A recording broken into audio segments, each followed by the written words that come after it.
days, his and hers, matching coat.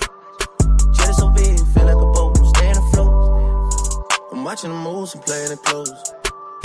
SOD, super soap. She was a hoe, but I ain't gon' judge, cause that was way before. Yeah, I know. Cleopatra at the pyramid tonight. Cinderella Benz, I got bucket seats inside. Roll a backwood with my enemies inside. Hey, okay, yeah. WhatsApp attachment, first time I seen you naked. I didn't say Karina, but you tasting faded. Say you coming home and give me that goodness gracious, goodness gracious. Watching the moves and playing it close. SOD, super soap. Rainy days, his and hers, matching coat. We fuck on a jet, it feel like a boat, staying afloat. I'm watching the moves and playing it close. SOD, super soap. She was a hoe, but I ain't gon' judge, cause that was way before.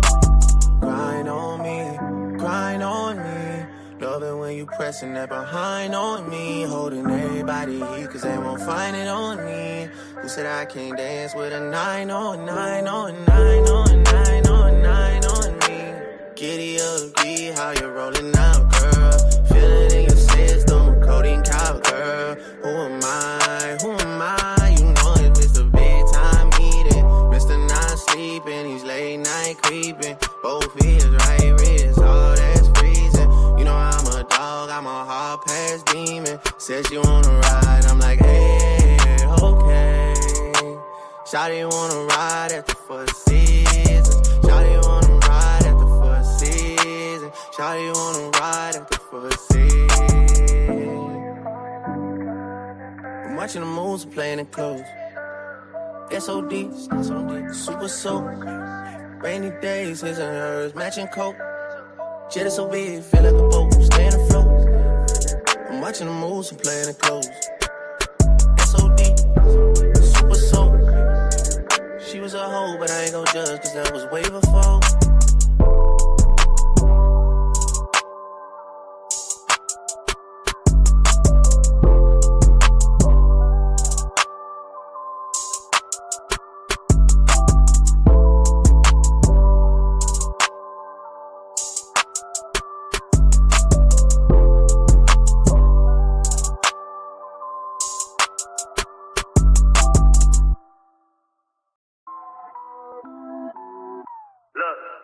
Turned this to an organization. Used to have bashments down in the basement. Look in the ceiling, pink foam insulation. Now we just think of for corporate occasions. Said she been fucking with me since the Hazelton. If I don't like how he's moving, I'm paging him. Hit at the Gibson, back then I was raising them. Niggas is in for the rudest awakening. Walls are so tall, I don't know who my neighbor is. Bach on my Cody, his songs are amazing. But I knew that nigga when he wasn't making them. Yeah. Turned this to an organization. Rap a lot mob, we tied up like laces. Banking Bahamas, you know I'm evasive. I got my money in 10 different places. GME, BOB, joint operations. If it's a problem, I'm dropping locations. Or I send Keller, she's very persuasive. Si ven 200 motoras en Santurce, son los putos Illuminati. Son tantos palos que si nos da la gana los cambiamos por un Bugatti. Yo llamo a mariachi, va a coger tiro hasta John Gotti. El Draco negro y colorado. Y todo el mundo sabe que lo matamos nosotros. Y hay tanto poder que ningún huele bicho choteado. El tambor se le prendió, pero otro se lo achacó. Por peliculero el cabrón está preso, 25 años el vuelo martilló. No gasté tantas balas que ya se cayó. Y en el funeral la caja no se la abrió porque el enano la cara se la borró. Robo 27, cabrón, no soy blog. El poder que tenemos por sangre que se derramó. El poder que tú tienes que otro te lo dio. Aquí son 27 hasta las Glock. Y todas estas putas quieren con papi. Ahora todo el mundo quiere un Bugatti. Soy un criminal como Nati. Si el trap fuera un bote yo fuese el capi. Turned this to an organization. Used to have bashments down in the basement. Look in the ceiling, pink foam insulation. Now we just think of for corporate occasions. Said she been fucking with me since the Hazelton. If I don't like how he's moving, I'm paging him. Hit at the Gibson, back then I was raising them. Niggas is in for the rudest awakening. Walls are so tall, I don't know who my neighbor is. Bach on my Cody, his songs are amazing. But I knew that nigga when he wasn't making them. Yeah. Turned this to an organization. Rap a lot mob, we tied up like laces. Banking Bahamas, you know I'm evasive. I got my money in 10 different places. GME, BOB, joint operations. If it's a problem, I'm dropping locations. Or I send Keller, she's very persuasive.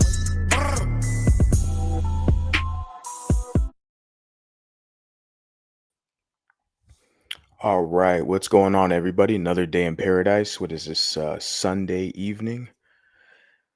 Sunday evening. So I want to talk to you guys, share a couple thoughts, some news stories that's been going on the past week or so, couple weeks, or maybe even a month, I would say. But for the first one, I want to talk about these developments have been happening for the past couple weeks. So let me get right into it right now.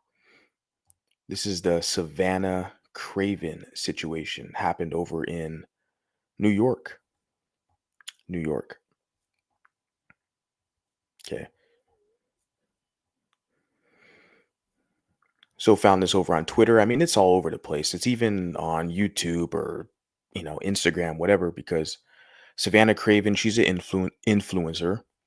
So she has her YouTube channel, and I'll tag her channel when I'm done with the stream. And she has, her X account and Instagram and all that stuff.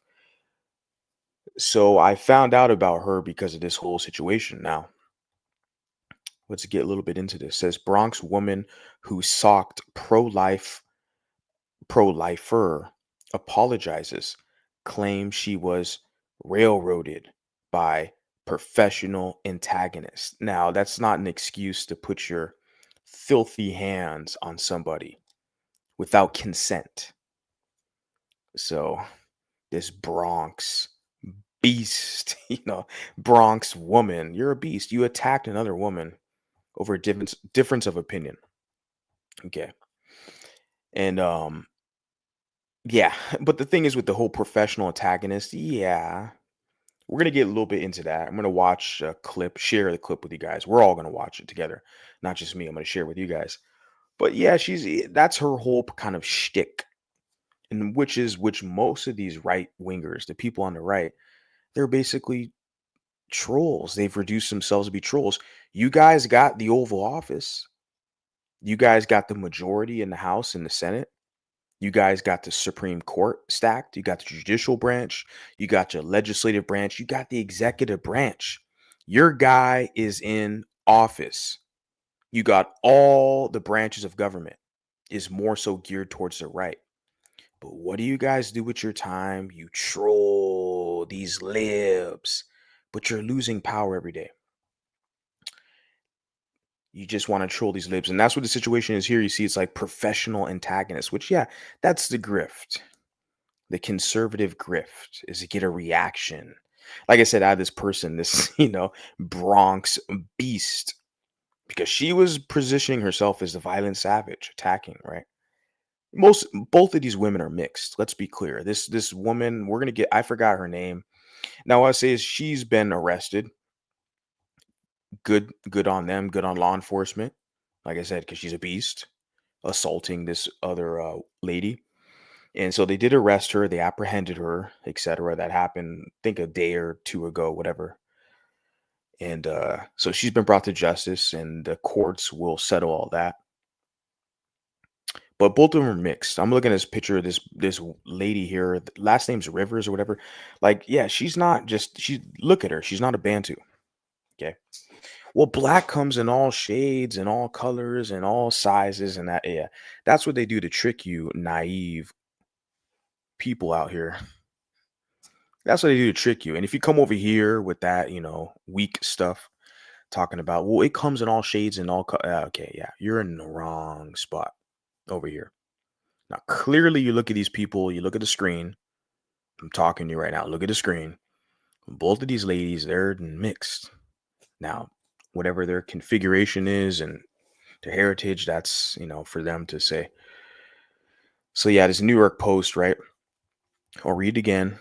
Bronx woman, or I should say the Bronx beast, who socked pro-lifer apologizes. Apology. You made this woman bleed. Like what do they say in that movie Dodgeball, the underdog story? It was the cat, Ben Stiller. He said, "Nobody makes me bleed my own blood." Right? You literally made this woman bleed, and you're apologizing. Why are you apologizing? Look, claim she was railroaded. Yeah, a professional. Yeah, and that's the thing. That's her whole shtick. Now, this woman did not deserve to get assaulted. Nobody deserves that. But the accurate part about this is that, yeah, she's a professional antagonist. She wants to get a reaction out of people and clickbaity, use it for her YouTube channel or whatever, her social media, and, own the libs. And she's milking off of it, of course, because here I am talking about it. It's because she's Mulatta. Let's be clear. Because she's Mulatta, yeah, I'm talking about it. This is relevant and congruent to the material that we cover over here. So, yeah, I'm pretty sure a lot of you guys are aware of this. This has been going on.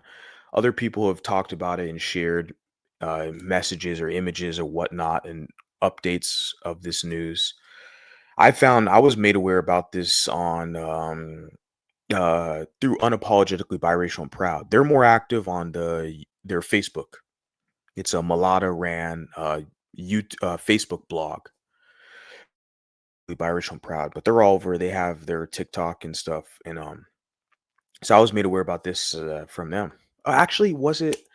It was her. Or it was a gentleman. Actually, let me be ultra specific. Let me pause and retract that.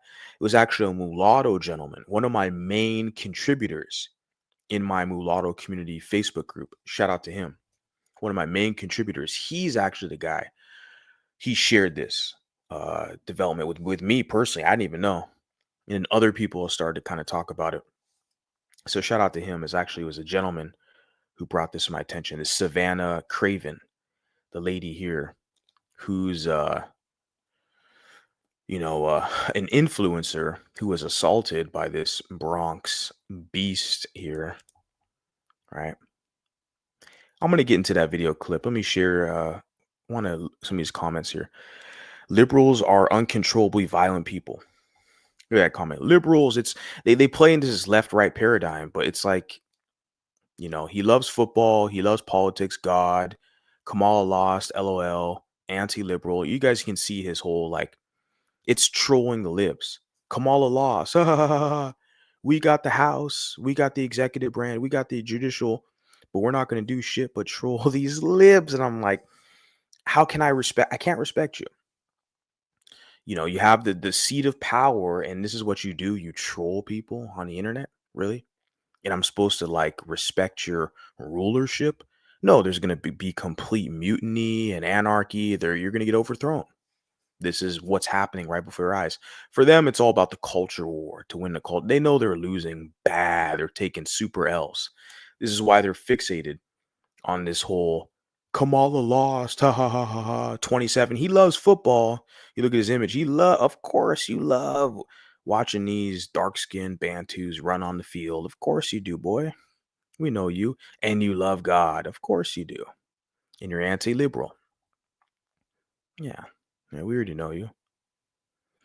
And I want to, before I get into the video clip, I wanted to read this because I saw this earlier. This is funny.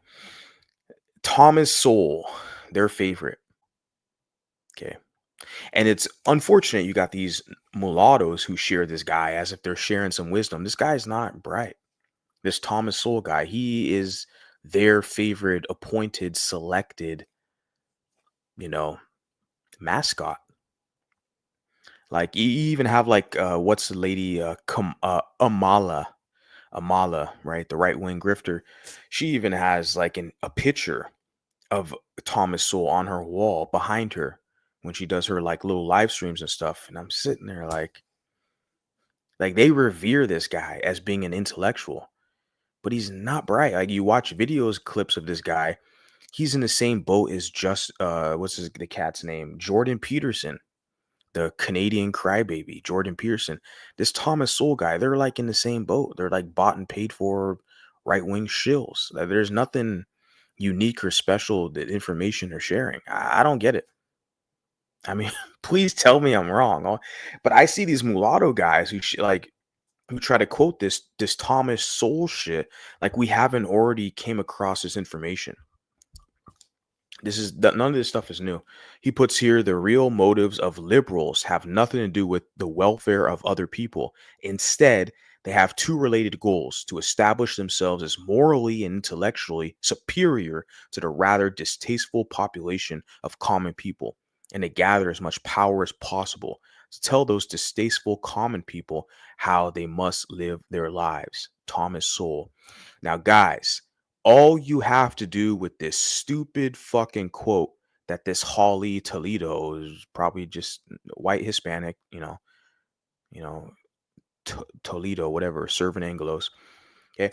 All you have to do is just change the liberal right here and just put it with like conservative. That's it. The same quote, the same words apply to them on the right side. It's all the same. What's the motive? The real motives of conservatives have nothing to do with the welfare of other people. They all love these fucking mega billionaires. I was talking to my student earlier today. The dude's in Poland, a Polish guy. He's a software engineer. And I was telling him, like, it's crazy how you have these common people here, random, workers, whatever. They're in my economic bracket and they're like, they love and support these wealthy mega billionaires. How does that happen? How is it that people, working class people, support like, and what do they get in return of it? It's all the culture war stuff. And so, yeah, and continuing on, he puts it, instead, they have two related goals: to establish themselves as morally, intellectually superior to the rather distasteful population of common people. And they gather as much power as possible.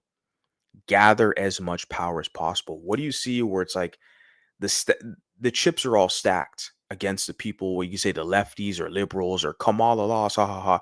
Like, the right has so much power right now, as I'm speaking to you, currently, right now. The people who are in the conservatives or the MAGA, the right, they have so much power right now. What are they doing with it? They're antagonizing and trolling these fucking libs. You can call it a victory lap if you want, but I'm like, when you have this much power, don't you want to plan for the future? Well, yes, they actually are as well. That's what they're doing. They're stacking these courts. And that's what this guy here, this Thomas Sowell, people like, if blacks like him, the conservative blacks, I don't care. You're not my audience. You're a conservative black. You're not my audience. Okay. It's the mulattoes who are more so, they favor this type of rhetoric from this Thomas Sowell guy. Like, you should not be quoting your mulatto man.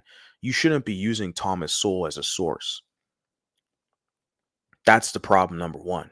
You got these mulattoes and they're older than me too. I'm not gonna name names, but I see these guys who are older than me and they're quoting these black conservatives, and you come to me, a millennial mulatto guy. I'm like, bro, no, bro.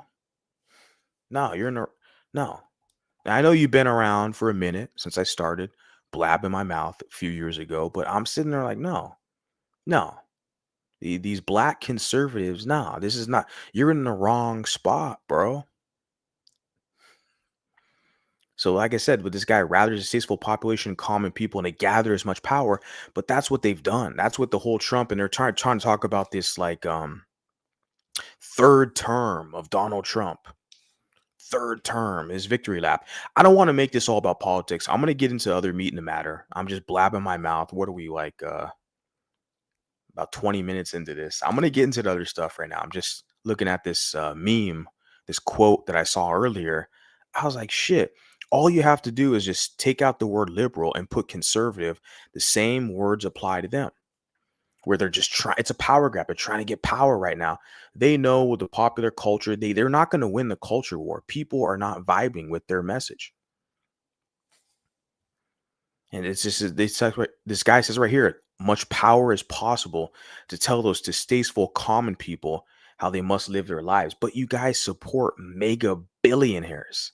And what is your returns? Are you getting more money? No, it's a culture war. You can create some memes to troll these libs and shit. And I'm sitting here. What I'm saying is, just when I see the mulattoes who want to come to me or like post comments and like they're quoting Thomas Sowell, bro. And it's just ultra distasteful.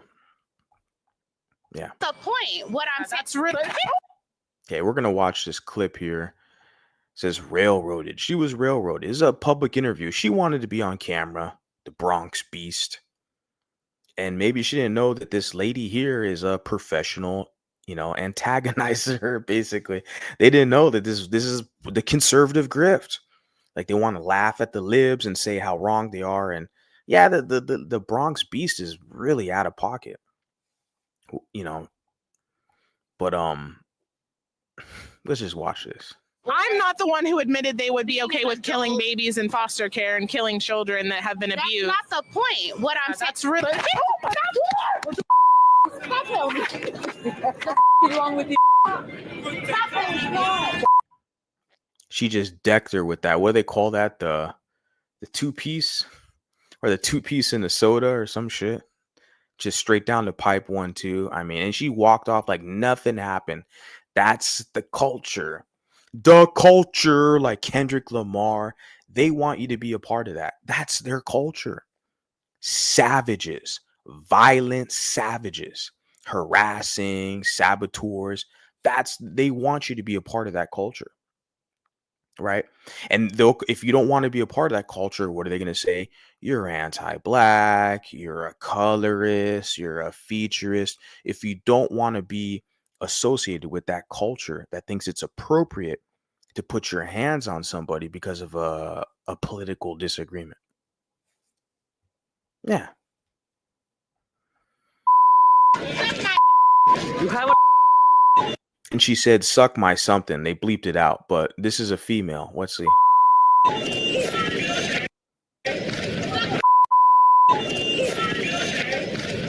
Oh my God. Okay, she actually said D-I-C-K. It bleeped it out, right? The edited video, whatever. But look at that. Suck. This is a female talking like that. Talking like a dude.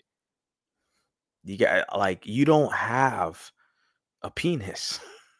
But she talks like she does. Like, and you got some of these female rappers who say some of that. I think even Cardi B, one of her lyrics, and I like Cardi B's flow, her style. I know she's at Coachella.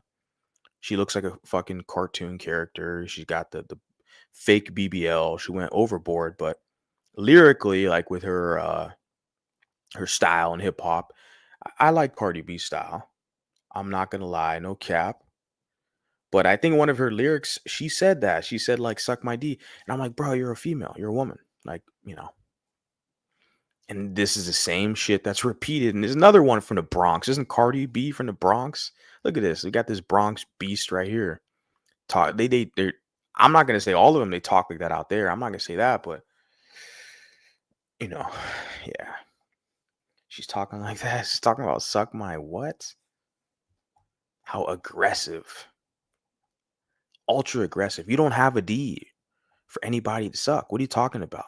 Like, the masculine kind of posturing is very unnecessary. And it's criminal at this point because you put your hands on somebody else without their consent.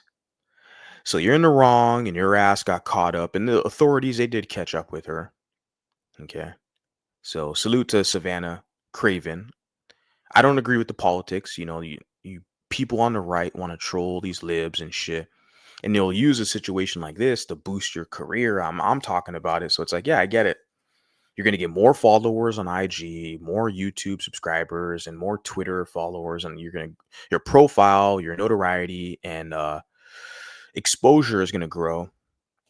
Okay, I get it, but it's like, man, you're just a troll these libs or whatever, to catch them off guard, and this is the way you go about it.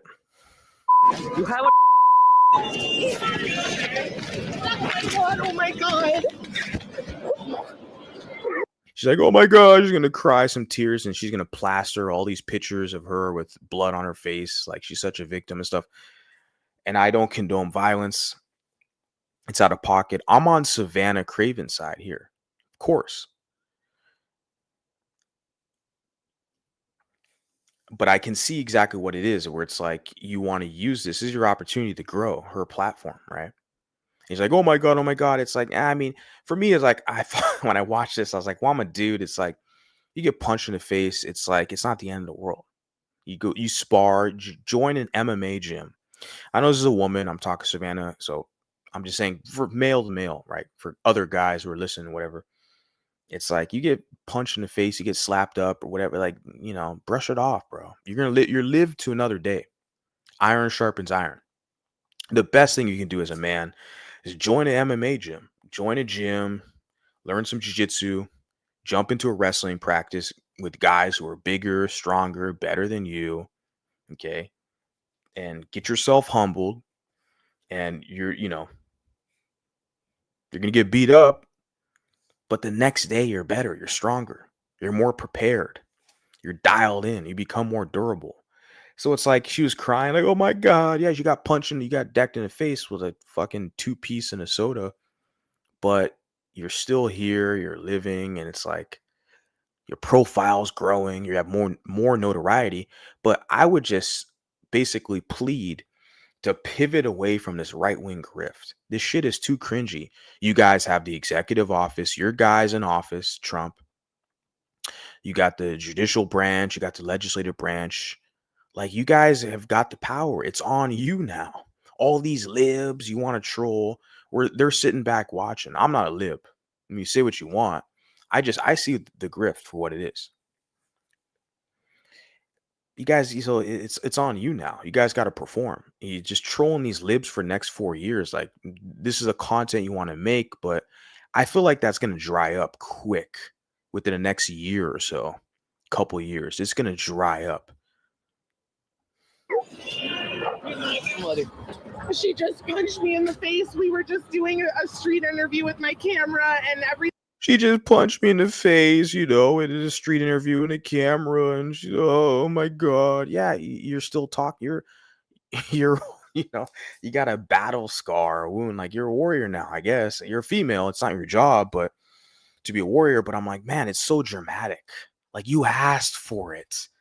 You called this beast, this Bronx beast, you called her a child killer to her face. You kind of asked for an altercation. Like, you can't, it's like, for a male, the worst thing they can say to us is they call us a PDF.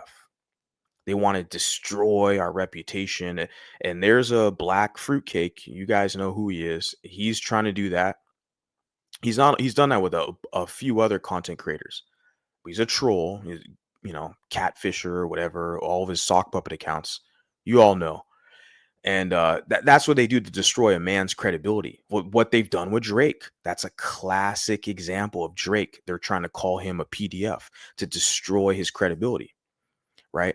But then see, with women, with females, are they going to use that same angle? But they'll have other ways, and that's what they're talking about. They called her a child deleter. I'll rephrase the language, but that's what this Savanah Cravin basically called this female. Like, if you say that to somebody, what type of reaction do you expect? You're saying the worst thing, accusing something, the worst thing you can accuse someone of doing. It's crazy, right? You kind of got the reaction you wanted, but she's trying to cry victim now. I was just punched in the face. Hey, welcome to the real world. They call that a wake-up call. I mean, it's kind of get you to wake up a bit. For me, shit. And again, I'm a male, she's female, I get it. But this provoking stuff, it's this right-wing grifter stuff, it's too cringe these days. I don't get it. Why you people still try this crap? She just punched me in the face. We were just doing a street interview with my camera, and everything was fine for over 20. Everything was fine for 20 minutes while I was trying to get a reaction from her. I was trying to prove her wrong for my fucking YouTube channel, for the content, to own the libs. I was trying to prove her wrong, to be a gotcha moment. Ha ha ha. For all these stupid fucking white incels on her little social media. We're like, oh my God, these liberals are out of control. And, all this, like, look at this guy, Dean Dreamcatcher. Dealing with mental illness, liberalism. Yeah, you're surrounded by these fucking white incels. Yeah, congratulations. Everything was fine for 20 minutes, but I wanted to give them content and, crazy. 20 minutes or however long we were filming, and then she just punched me in the face. Super dramatic. Like I said, I'm not for that. Like I said, I call this the Rivers, the perpetrator who is been brought to justice. She was charged, rightfully so. She's a beast. She's a criminal. You put your hands on her. But you guys have to logistically look at the situation and kind of be like, okay, wait a second. You kind of FAFO situation. You called this person a child deleter. Okay, that's what in her words she said that. And so it's like, well, and then this person responded, was like, how dare you try to say that to me, and kind of slugged her. It's like that's the reaction you wanted. But milking the situation to grow her profile. The thing is, over here, we're a mulatto network over here.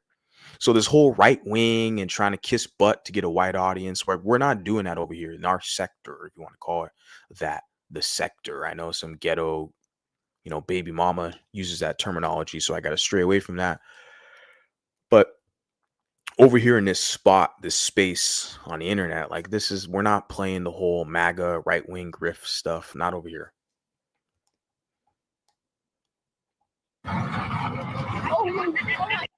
Oh my God. Yeah, just wipe it off, put a little band-aid on, you'll be fine, sweetheart. Pretty woman. Like, so dramatic, so super dramatic. Let me get into the other part of this that I wanted to talk about. Shout out to you guys in the chat. I see you guys there. Haven't forgot about you guys. Just trying to get into, let me share this screen right here because we got a lot to talk about. I like to kind of hop up on here impromptu these days, and or as of late, I should say, as I'm doing right now. Yeah, it's been working out for me good, but just wanted to hop up on here and let you guys know. I'm gonna keep this conversation going. So yeah, let's check out a little bit more about this before we kind of move on. Really cute to saying I'm an effing idiot. That's so mean. But I think that your point of view is very obstructed, and I think that you just don't understand the magnitude of having a child. Yeah, well, I'm not the one who admitted they would be okay with killing me. She's like, I'm not the one who's okay with admitting. She looks to the camera. See, it's all like content. How are you going to be on a busy street in New York with the camera in someone's face trying to paint them as a villain? And then you get decked, you get decked. And then like, like you're provoking these random women. I call her a Bronx beast because you put your hands on her. That's not ladylike. You're lady, like you're not, So I'm not for the violence, but I'm sitting there like, man, you provoke people, you're gonna fuck around and find out like with the wrong one. That's the whole thing. Like that's the world we live in. You're gonna find the right one, and that's what Savanah Cravin did. She kind of found the right one, and the thing is, like, she's gonna milk this, right? She'll get a several thousand more followers, engagement, looking at her social media. My whole thing is, look, you're a mulatto woman. Her husband is dark skinned, a Blindian, okay, and you want a majority white audience. That's the right, the grift, like Amala, Stage, Steele, the rest of them. You want to grift off these whites, okay, and the right. How long is it going to be sustainable for? How long can you grift it? Like you got to get these powerful connections. With Sage Steele, she's good because like she already has connection with the ESPN. She worked there with Donald Trump, with Dana White, the UFC. So Sage Steele is more of the upper echelon because she already has these kind of corporate and media connections. And Amala, she's propped up by Zionist with the whole PragerU. So we get that. But someone like a Savanah Cravin, I don't know, like, do you have that type of backing to prop you up? I mean, whatever. Let's check this out. Babies in foster care and killing children that have been abused. That's not the point. What I'm saying. That's really. It was just a 1-2. Right, yeah. 1-2 down the pipe. 2-piece. No soda. Right? Let me fast forward to this. Even baby boxes. We're at a fire station or hospital. You can leave your baby and the mother doesn't have to do anything with it. But that's better than killing her baby through abortion, right? No, ma'am. It's not better to give your baby up to a family who wants that. So she's super against abortion. That's what I'm getting, which is okay. Yeah, I get that's the right. That's their one of their main kind of, talking points. That's their main position is this pro-life stuff. I get it, guys. I get it. But like trolling these people on the streets in New York, like their views on like autonomy for women or pro-choice, etc., like is very high there in that area. So you're in like hostile territory, provoking people. I don't get it. It's stupid, but you want the content. Okay. them instead of killing them. Oh, ma'am.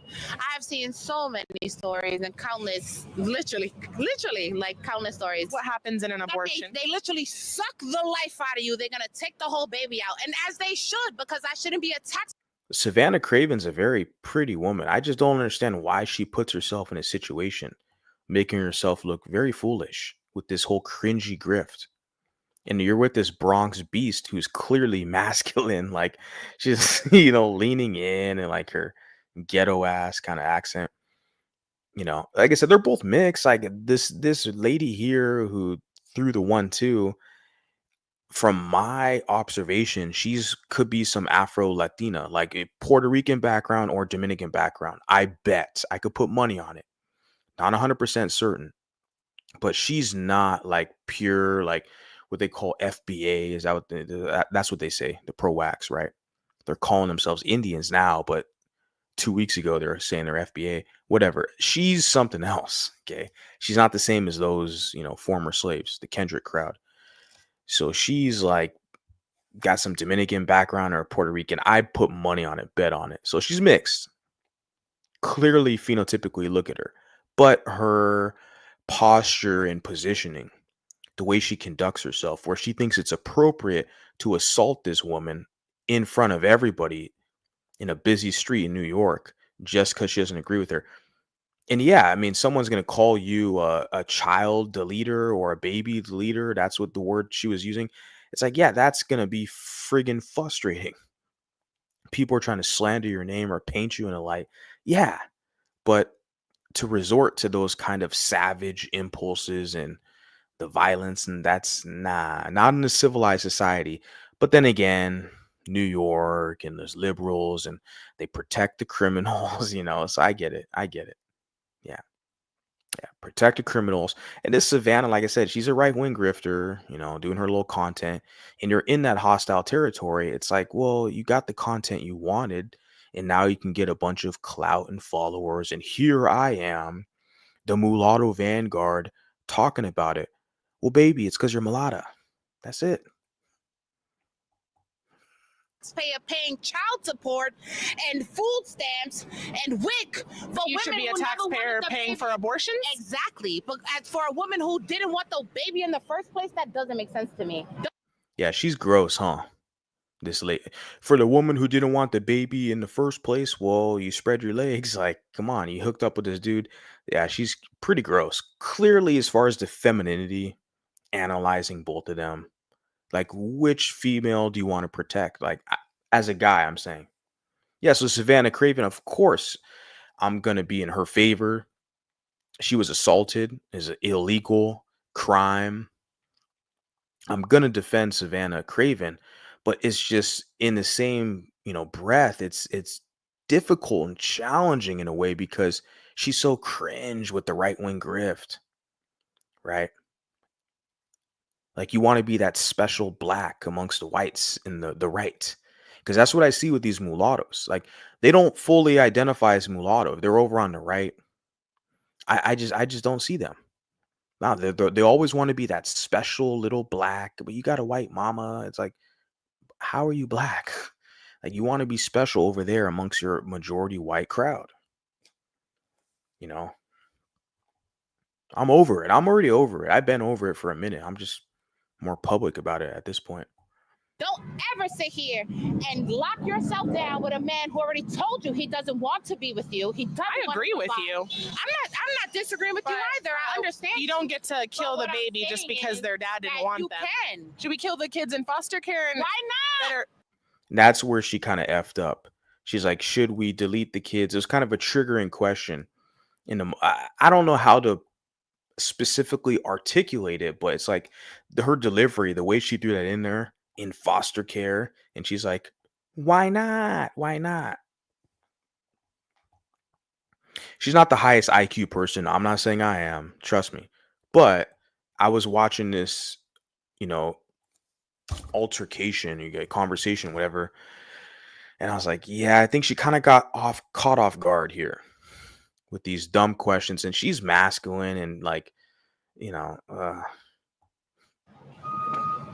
not? If that's the case, We should kill the kids in foster care that aren't wanted. who's gonna take care of them? I need to know the. right.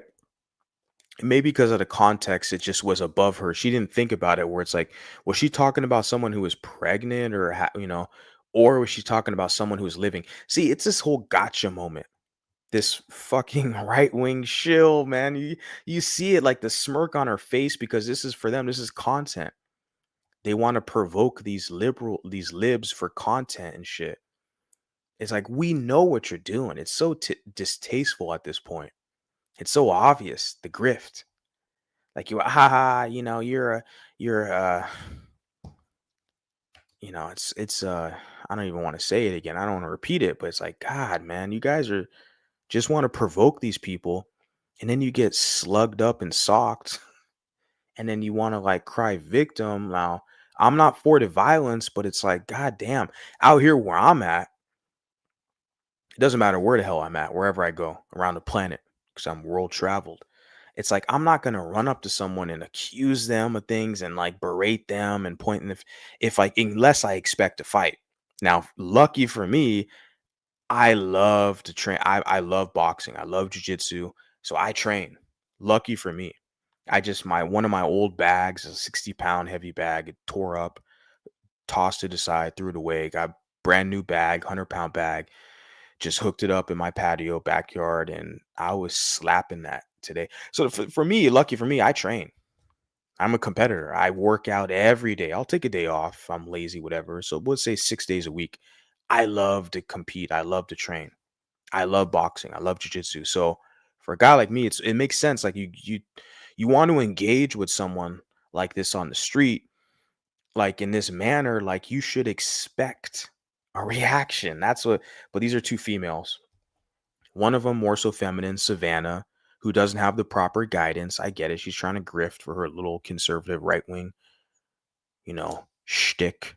And the other one, this individual here, is super masculine, like crazy. There's a lot of them running around. Do you want them to be in this mulatto discussion? Do you want this beast in this mulatto discussion out here? Like, you don't represent women, bro. You don't. You want to act like a dude.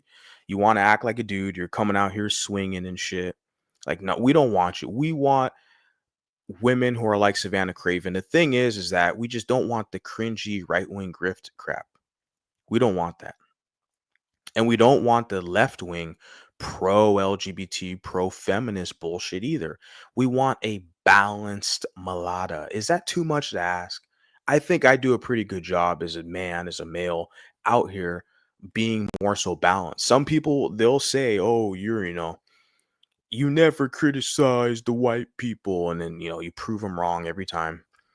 People say I'm not balanced, but there's not that many of them. When I analyze like all the commentary and comments and the other channels or the trolls or whatever, sock puppet accounts from the same fucking fruitcake, like there's not that, the opposition is not large, especially at this point.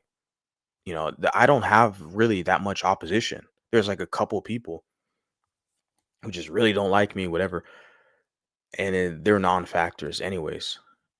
But it's like, yeah, let me get back into this. Move on to what we got going on. Percentage of people who take children from foster care and abuse them and molest them, who make them like personal slaves. We should just kill them. Statistics before you come to me talking about pro-life. We should kill the victims of molestation. I think, what does this have to do with molestation? You just mentioned people molesting children. We should kill the kids involved. Yeah, the conversation is going pretty dark, and I'm going to share the clip with you guys so you guys will have access to that. You guys already kind of know what the whole dealio is. I've been blabbing my mouth for like 45 minutes, It's all share the clip. You guys can make your own judgment based on it. Like I said, I don't condone violence.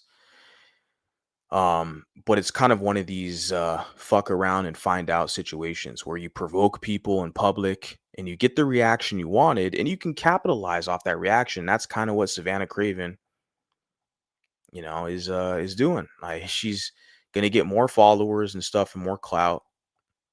And for your right wing grift, you take that money back to your partner and yeah, have a good day with all that. So let me looking at some other source I can share. So she was interviewed by Fox News. Like I said, she can just milk this up. Why not? Why not? Even a title here says pro-life reporter speaks out, and it says like out on battle scars after attack. During interview, she's got battle scars, man. Battle scars. you know, you provoke that knucklehead, that masculine New Yorker, and she basically kind of punched you 1-2 down the pipe. And it's like, I know I'm gonna get flack for laughing and shit, but it's like, God damn, is that a battle scar? Like, it's kind of a blessing in disguise, as we call it, because you're being promoted, people are talking about you, they're sharing, the whole situation. Your name is becoming more common. Those interviews got out of control. She was punched, the reporter, right in the face. I think that your point of view is very obstructed, and I think that you just don't understand the magnitude of having a child. Yeah, well, I'm not the one who admitted they would be okay with killing babies and she looks at the camera, and it's like, yeah, foster care and killing children that have been abused. yeah. I mean, you literally called her like the worst thing you can say to somebody, right? The worst thing you can call somebody. You called her that. And she was so like, at the moment, she just threw 1-2. I'm not condoning it, but a big BUT. But we're looking at it where it's like, well, goddamn, you kind of asked for it, didn't you? You kind of asked for it. You're poking people, right? Trying to prove to the people on the right and all, haha, the libs. It's liberalism. It's a mental illness and all this liberals, the libs. Let me go quote some Thomas Sowell. You got the fucking executive branch. You got all the branches of government. What are you going to do with it? You're going to troll these libs. Oh, yeah. Troll these libs. Make some content. Oh, yeah. Good. Good for you. Yeah. Like, what are you going to do with this? You got all the power now. And you're still going to just troll these libs? I thought, like, that's all it's about. The political situation is very egregious at this point in the United States. I must admit. It's just a trolling crap. That's the point. What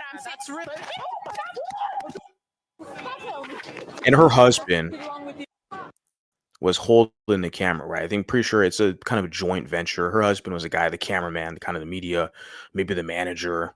And then they get this pretty mulatta with the camera or with the microphone in front to interview people. And I looked at her YouTube channel, and it's like a lot of clickbaity. That's kind of what her whole brand is this liberals crazy public interviews with these random people, and this liberal's crazy, this liberal. That's like her brand. It's just, they wouldn't accept you, Savanah, and your husband at these lily white parties. You guys, I mean, you're going to be outsiders. I don't know, like, I guess because there's a lot more money on the right. That's why you see all these right-wing grifters. There's more money there. That's why you have like the Young Turks. The Young Turks, they maneuvered into the right now. But for the past decade, they were this progressive and, pro-liberal, pro-democrat. But the Young Turks have done a complete 180 flip. I've never been a fan or subscriber of Young Turk. I just never, Cenk Huger and Anna Kasparian, I've just never liked their delivery, their style as like respectable journalists or credible information. I've never watched them. Then like, they can't teach me anything, if that makes sense. So I've never looked at them as being reputable. social media pundits, or and the information you're going to give me, I can get that anywhere. So, but what I'm saying is Cenk Uygur from the Young Turks and Anna Kasparian, they're like right wing now. They flipped 180. But for the past decade, they were like liberal progressive. It's because there's more money on the right. There's more money there. You just have to feed these white boy incels. Look at the Fresh and Fit. I thought they were a dating platform. They're gonna help guys get some tail. Isn't that what like the manosphere stuff? I thought they were manosphere guys. Fresh and Fit. One guy's fit, the other guy, he's not fresh. He's a dweeb, he's a dork from fucking Barbados. You're not gonna listen to that guy and get some pussy from that fucking clown. He's ugly, he's no charisma, he's weird.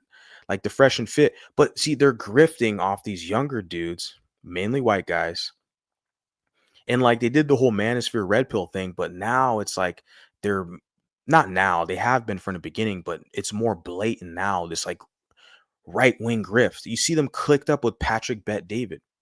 I think he's been on their platform, Fresh and Fit, Patrick Bet David. So it's like there's some more money in that market. And you see these guys who are grifting in that realm. That whole right wing Republican stuff. It's and yeah, I see this lady here, Savanah Cravin. It's like I just don't like the way she's going about it.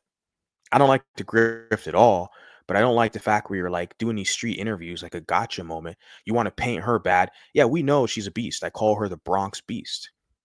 We know she's masculine, aggressive. She's a criminal. She assaulted you. She's a criminal. Throw her ass in jail. Prosecute her to the fullest extent of the law. I'm with you on that, Savannah. But it's like you're provoking these people. Like you might want to rethink your right wing grifter strategy. I'm gonna tag you in the channel. Hopefully you'll see this. You probably will. If you don't, I don't give a fuck either. You're just one. And there's more. I'm gonna talk with other people. But it's getting annoying at this point. This right wing grift stuff. The battle scars, That reporter for live action. But now you're on Fox News. You're on the top network. You're getting all this press and publicity. Nobody gave a shit about you before, sweetheart. Only the darker skinned guys. Yeah. And nobody else cared. That's what it is. But now you're getting this attention. Oh, now the white guys are paying attention. Yeah. Savanah The grift is Cravin paying off. The grift is paying off, ladies and gentlemen. Yeah. joins me now. Savanah, oh Very pretty woman, right? But the grift is cringy. my goodness, I see the bandages on your forehead. I know you went to the hospital. Let's start with how are you doing? I am doing okay, honestly. The accident could have been much worse. I guess it wasn't an accident. It was definitely on purpose. But I'm doing all right. I got some battle scars, but we're here. It could have been much worse. I mean, what's worse than having a microphone and a camera in front of someone's face and calling them the worst you can call them? I don't even want to repeat it. It's so horrendous. But it's like you were accusing them of being the worst scum on the planet. Like, I'm curious, stitches? What happened at the hospital? Yes. So no broken bones, but I did have to get 2 stitches right below my eyebrow. And I've obviously got a very shiny pink eye here. yeah, it's nothing. It'll clear up in a week. You're good, sweetheart. I don't understand. Like, that's normal for us, for the males who are competitors, and you're female, whatever, equality, all that. It's funny.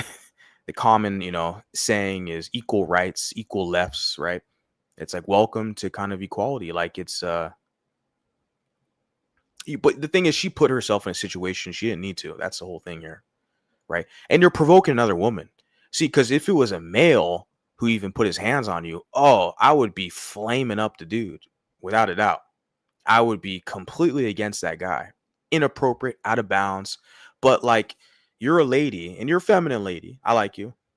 Just based off presentation, looks. I don't like the grift, like I said, but you're like berating and throwing horrendous labels on this other lady, and the other lady like attacked you. It's kind of like, well, yeah. My goodness, I'm sorry. I'm really sorry that happened to you. Imagine you've been doing some of these. And the guy's like, I'm so sorry to happen to you. This white dude with a suit and tie. You provoked this unhinged lib in the streets of New York. I'm so sorry it happened to you. Confirmation bias, right? Right. That's all. It's you guys are not, you can pretend to be all professional like Jared Taylor and Richard Spencer and the rest of you people, Nick Fuentes, because even he has like a suit and tie and all this. You guys can pretend, but yeah, I just don't get what Savanah Cravin thinks like long term in that market, because like with her and her partner, like you guys don't look like none of those people. So I don't understand how you think you're going to grift off the right. Like you don't represent them. And with people like Sage Steele, well, she's married into the Anglo group, and same thing with Candace Owens. Yeah, they marry into that group. See, that's why they can kind of go unscathed and kind of under the radar. But for someone like you, Savanah Cravin, you're not, your partner's on Anglo, sweetheart. Okay. So I would love to see, like, you want to be like one of these guys. What's the fat boy who talks a lot of crap about these athletes? Jason Whitlock, or one of these guys, like, whatever. Man on the street interviews, asking people their opinion, obviously with people that disagree with you as well when it comes to a very heated issue, the issue of abortion. Have you ever seen anything like this? Did this come out of complete left field? Did you know you could be in a situation where something like this could happen? Did you know a situation like this could happen when you have a microphone in their face provoking them, bro? Provoking them, antagonizing them. You're calling them the worst things you can call somebody. What do you expect going to happen? This troll crap is gotten so out of hand where these people walk around and think that's normal.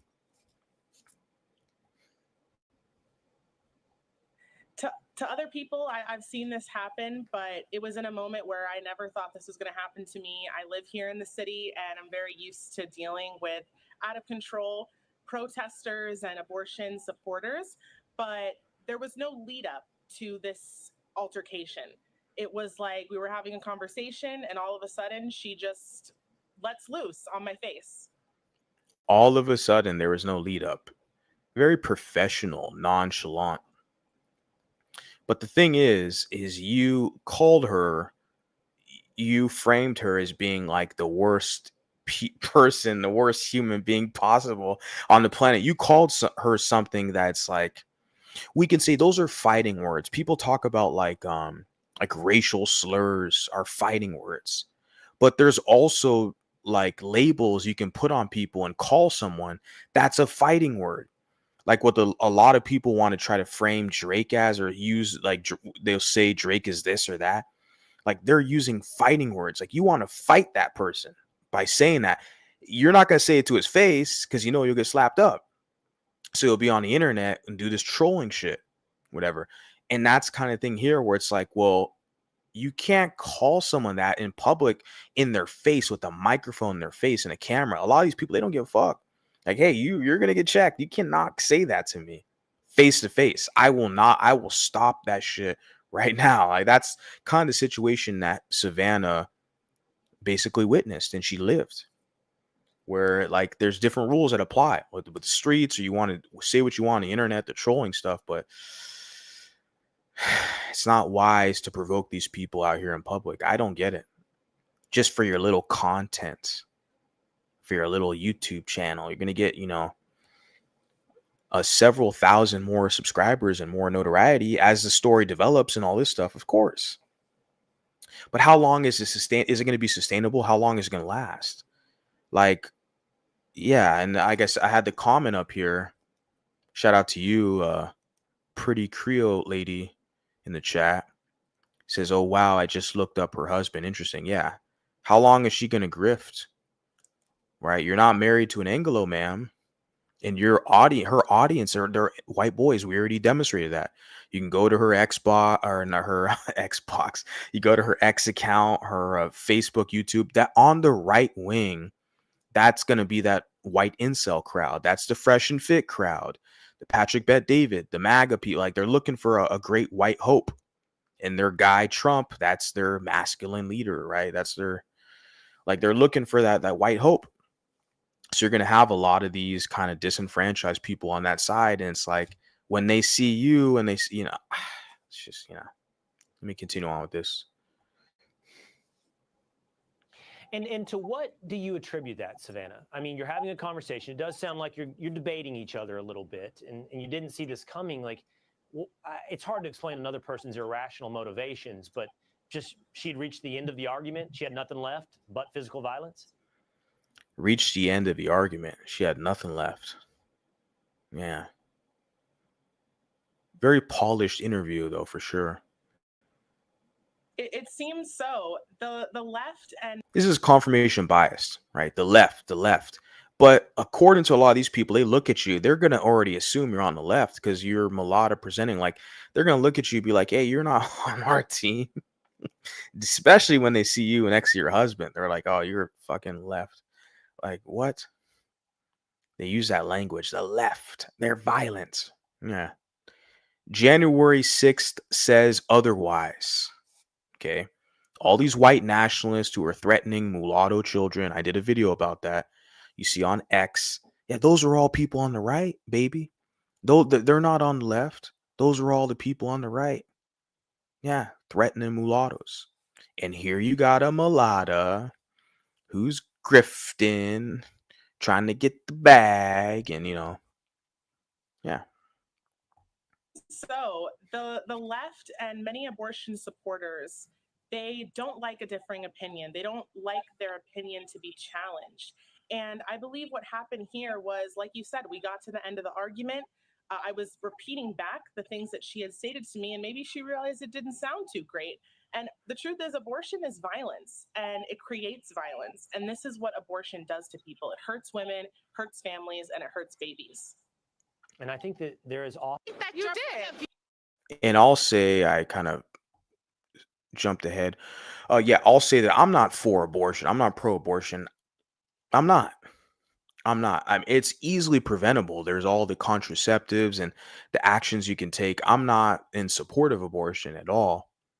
But then again, it's like not really my debate, my place to have kind of, I guess, have an opinion. I can have an opinion, but to affect policy, that's more of a female-centered argument. That's on them. Isn't that the slogan they have? My body, my choice. It's centered around that whole abortion debate. So I leave it to the women. That's on them. That's not me. But I don't support it, abortion. I'll just say that. But it's like, I don't make the rules. It's not my position to say that. What happened here was, like you said, we got to the end of the argument. nowhere else to go logically. It's easy and wrong that people reach. Yeah. Fox News the polished grift. Yeah. And that's kind of all. I mean, she has, like I said, her socials. I just want to share a couple things about that. And since I heard about the case or situation, it's not really a case, or it could be, but they already kind of they apprehended the suspect. And I haven't been keeping track of this lady, like her social media following, but I have right up here right now her Savanah Cravin, her IG. She's at 93,000 plus followers. Now, if I'm not mistaken, when I first followed this page like a couple days ago, she was at like 30 or 40,000, if I'm not mistaken. But see, when you have a viral moment like that, a viral clip, other people are doing videos talking about it, that's going to grow your platform in a heartbeat. She's Catholic. She's a wife. And she's an activist. And she's based in NYC. And I think is that Sage Steele here? Who is this? Let's see what this is. Let's see if we can find that kind of connection.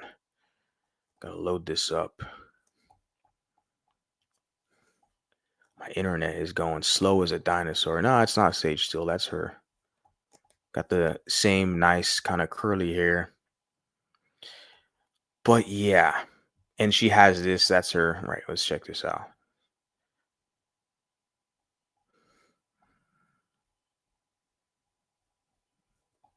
Yeah, you got to milk this moment for her. For her, it's good. Don't try to sit there and say, "Oh my God, she's a victim." Kind of, you know, whenever white girls are with black dudes, yeah. I'm gonna share this guy with you guys, right? So you guys will have access to all this stuff. But she's definitely getting the better end of all this because this is all like publicity for her, right? All the right wings are gonna people on the right are gonna say, "Oh, she's a victim," and yeah, she didn't deserve to get punched. Like I said, I'm against that, the violence. But just because I'm against it, it doesn't mean like there's like real consequences out here that people are not, they're not as gracious as me. Like you saw that beast, that Bronx beast who like violently like punched her 1-2 down the pipe. You got people like that who are, yeah. All right, guys, I'm going to the other part. I'm going to talk about this where we like an hour into this. Okay. A little more serious matter.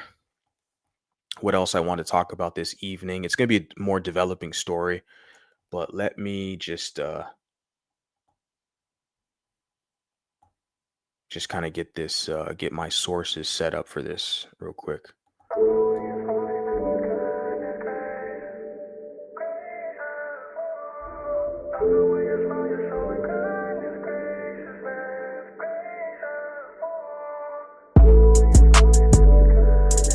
Hey. Yo.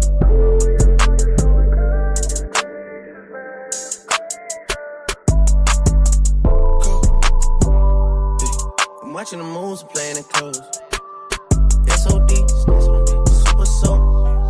Rainy days, his and hers, matching coat. Jet is so big, feel like a boat, staying afloat. I'm watching the moves and playing it close. SOD, super soap. She was a hoe, but I ain't gon' judge, cause that was way before.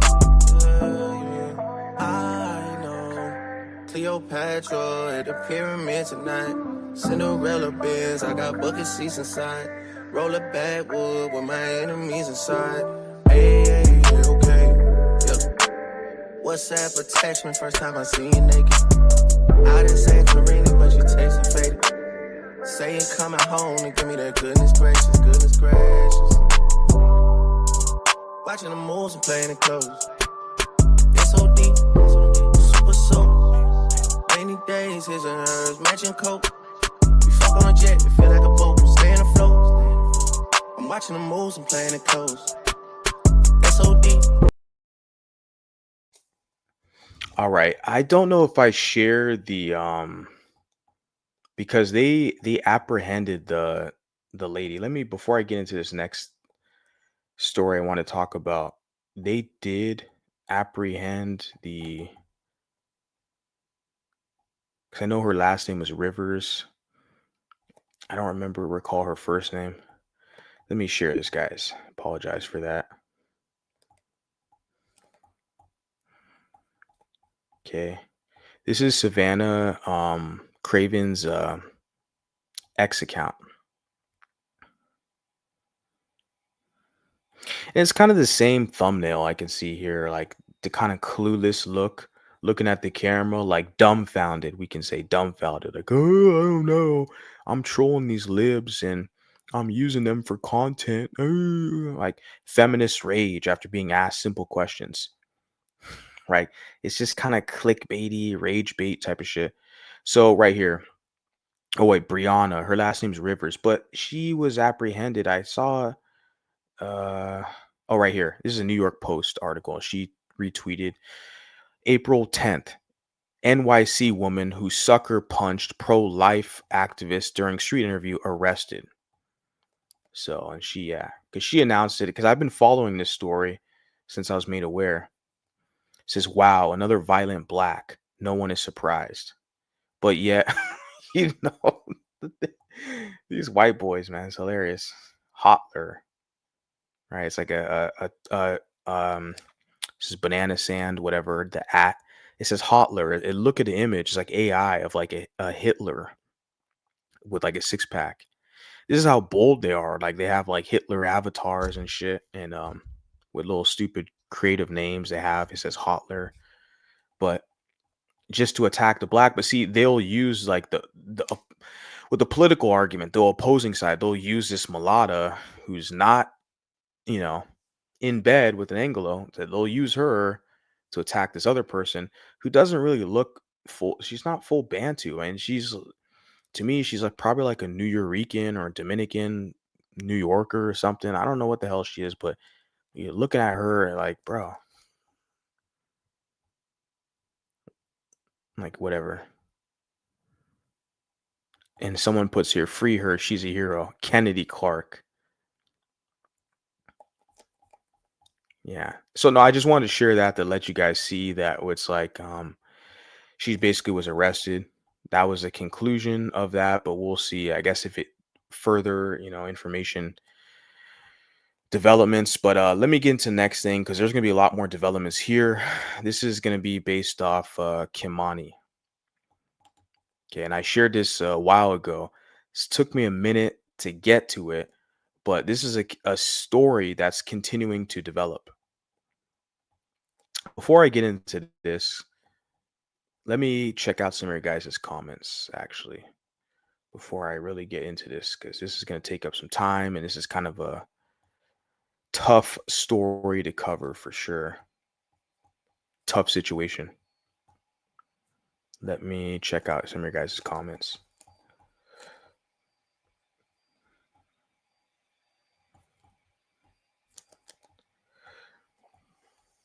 I saw some Nazi symbols pop up near where I live. Shake my head.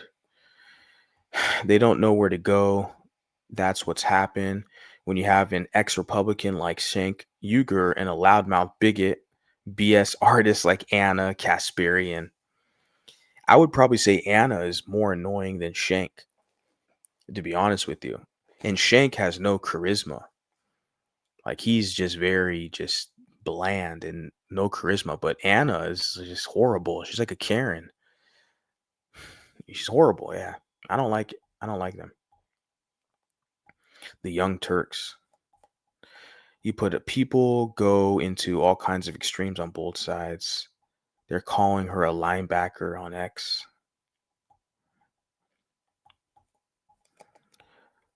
Which is why they have lost a lot of support.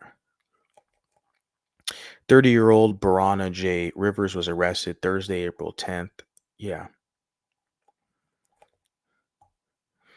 Yeah, she's got broad shoulders and she's definitely holding her masculine frame. I don't know, the New Yorker, there's been a stereotype with that, with like New Yorkers in general, with the ladies in New York.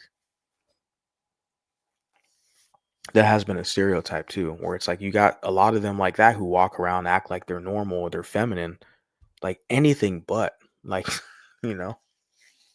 Simply if she could just walk away. She did walk away after she sucker punched, Savanah. It's like, okay, a cheap shot, but you're violent. That's like a masculine kind of posturing. So you could just walked away. You had volunteered to be interviewed. Yeah, the issue with politics is lack of balance, the extremes. The Young Turks is between a rock and a hard place, neither fish nor full. Shout out to you, the Al show. I was on you had a live stream earlier talking about some stuff going on in the space you're at. You put, I think it's impossible for humans to agree 100% on politics. I hate how there are so many people make everything extreme. I like Sage Steele because of the fact that she openly defies one-droppers and embraces her mixed identity.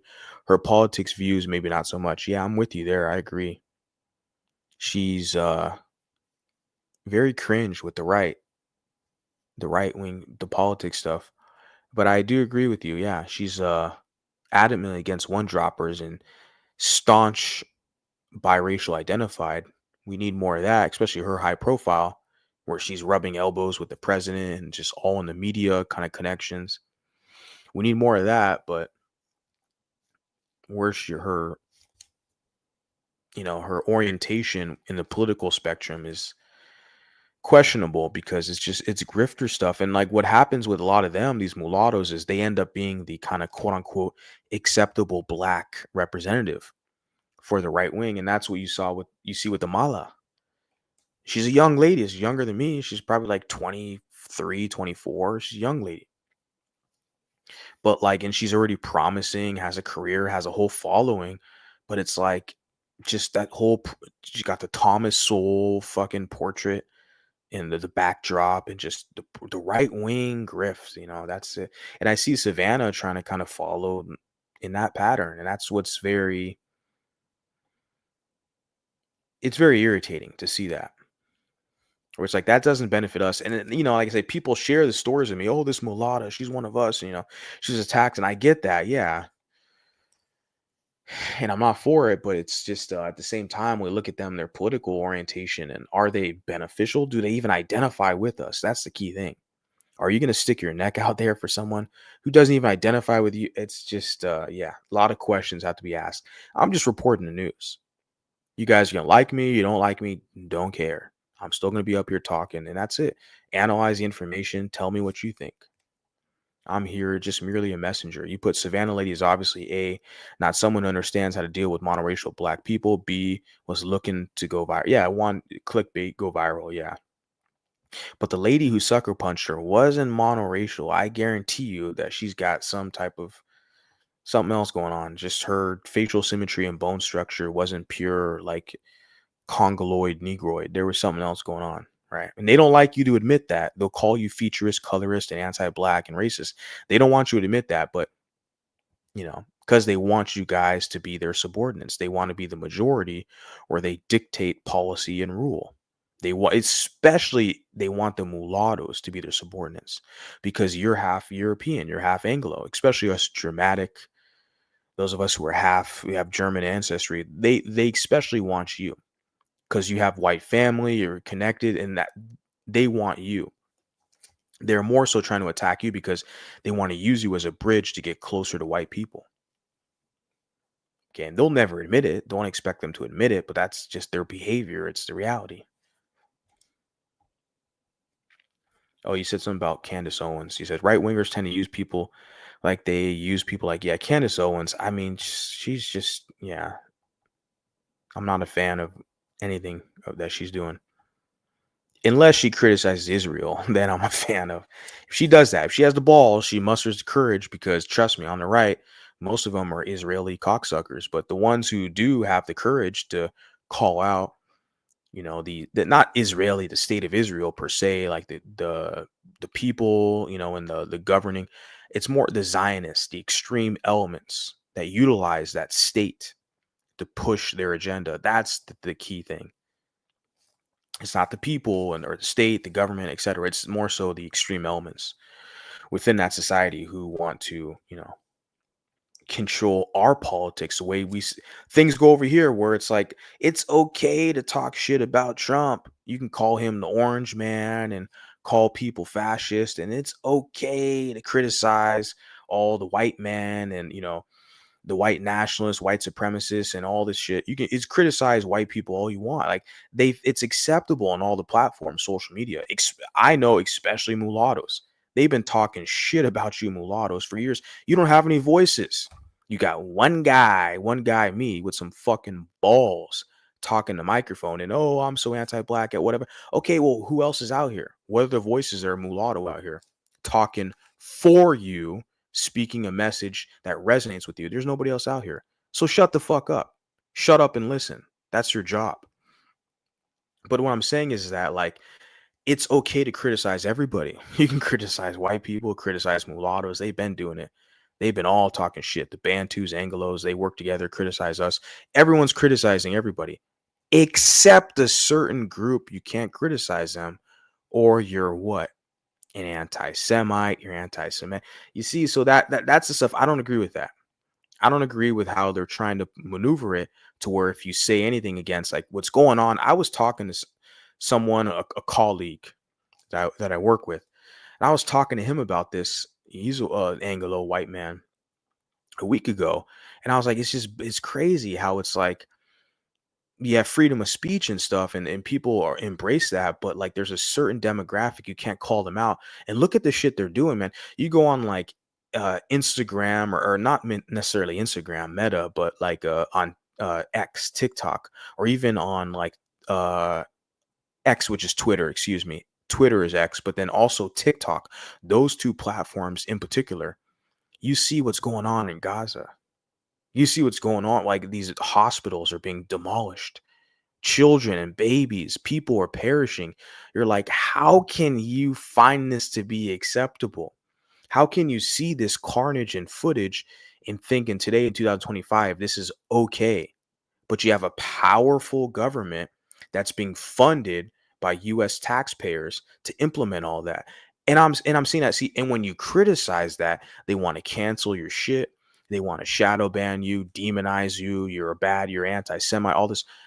It's like it's unacceptable.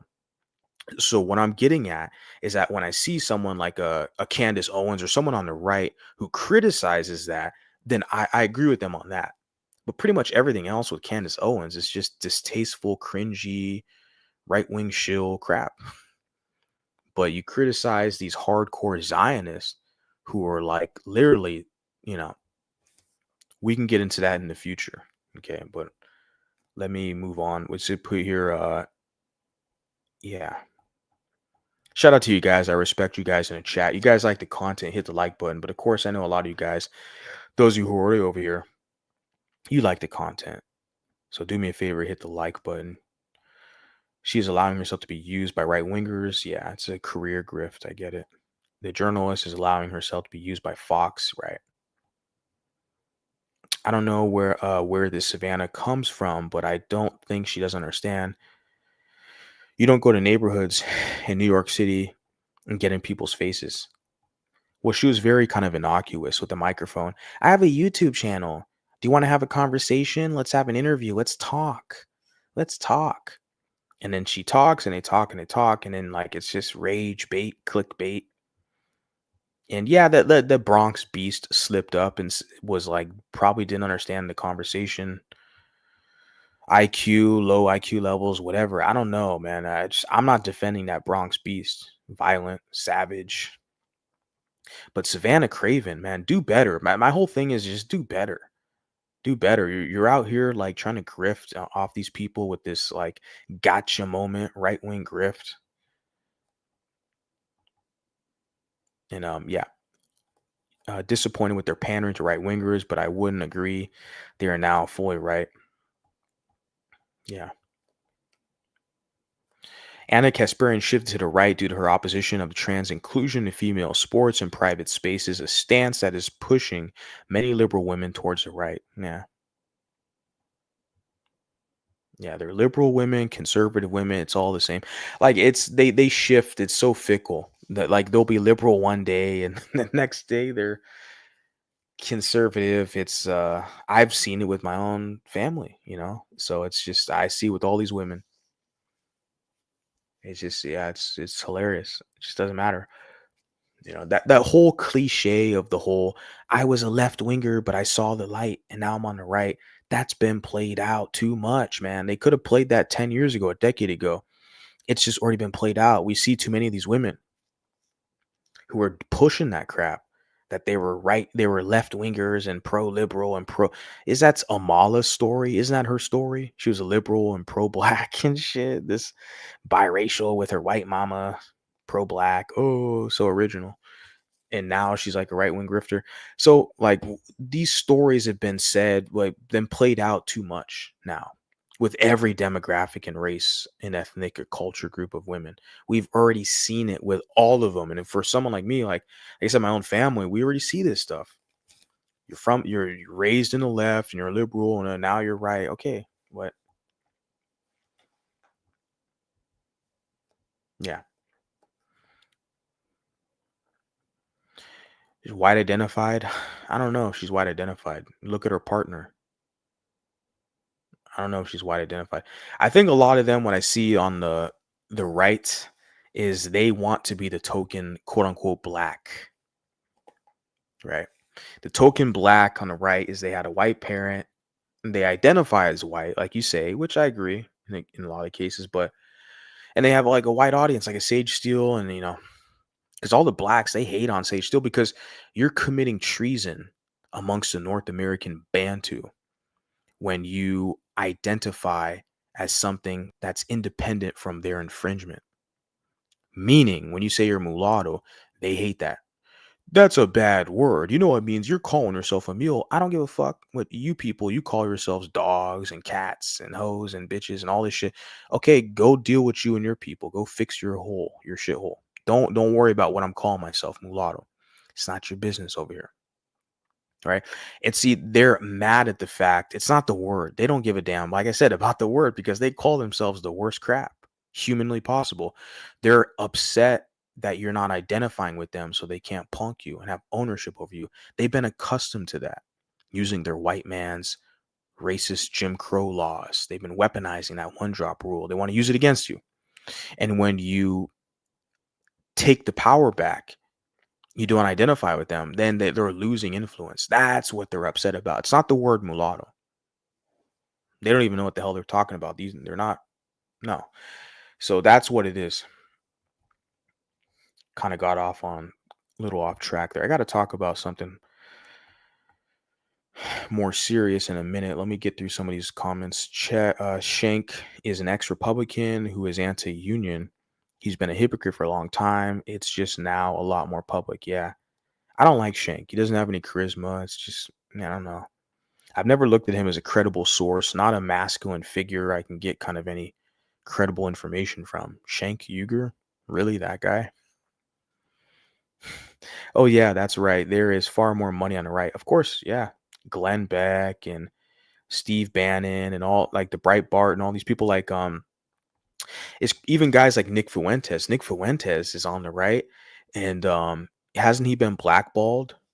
Like, shadow banned, and he's, all the social media platforms, they all like banned him. Not all of them, but most of them. But he somehow still has a show, he has a website, whatever. He's still able to generate money, get crowdfunding. He's still in operation. So I don't follow him on any of the platforms. Well, he's still on X. I know he's on X. They banned him before, but because of acquisition with Elon, they brought him back. So it's like, yeah, he's still able to make money and shit. So yeah, what I'm saying is that there's more money on that side because can they really cancel you? You still have a network and people who will support you. It's just yeah. I don't think that canceling stuff is working out these days. She mentioned somewhere that it was her husband holding the kid. Yeah, it's her husband. I kind of could tell too. Just watching some of the clips and evidence, it was her husband who was helping her out with her whole. It's a partnership kind of project. She's the pretty face mulatta in front of the camera, antagonizing these libtards and using that for content. So very original. There's no reporter. She's a YouTuber online, pretender with a microphone. There is no options. The right is white racist and left is pro LGBT. Yeah, there's no options. You hit the nail on the head. That's it, bro. And that's why with the left, it's like, my God, where the hell do you go? You guys are pro fucking trans, pro LGBT. It's like, Jesus Christ, man. Where's the normal sane people? Where the hell are they going to go? Oh, mulatto vanguard, you're transphobic. I'm not scared of you. It's not phobic. I'm just, no. The society like placates to you guys, and you guys are a very small minority. There's not that many of you. You're in every city across America. You're everywhere. Of course, yeah, good. But like, you're not the majority. But why is it that these like major political think tanks and organizations like placate in all over academia, the media, like they have spaces for you and your voice is heard and all this LGBTQ plus XYZ, all this stuff. But when the mulatto man speaks his truth, it's like, I'm not a victim. I'm not a victim. I don't give a shit. I don't give a shit. I'll never position myself to be a victim. But I see it. I was telling a dude the other day too. I was like, I look at the landscape and I know on TikTok, I don't do live streams over there. I don't upload that much content because they're going to shadow ban all my shit. Every comment I put, they flag it. Some uppity Bantu wants to go back and forth. You match their energy in a comment section, they flag your comment, but his comment or her comment, whatever, because they're all support each other against mulattoes. And then their comments are allowed to stay up there, but your comment gets reported. So I get it. Like, it's not favorable to us, but we got to go where we can have impact. And that's where I feel like with this YouTube shit, I can jump up here and, blab my mouth, and I'm not being as restricted.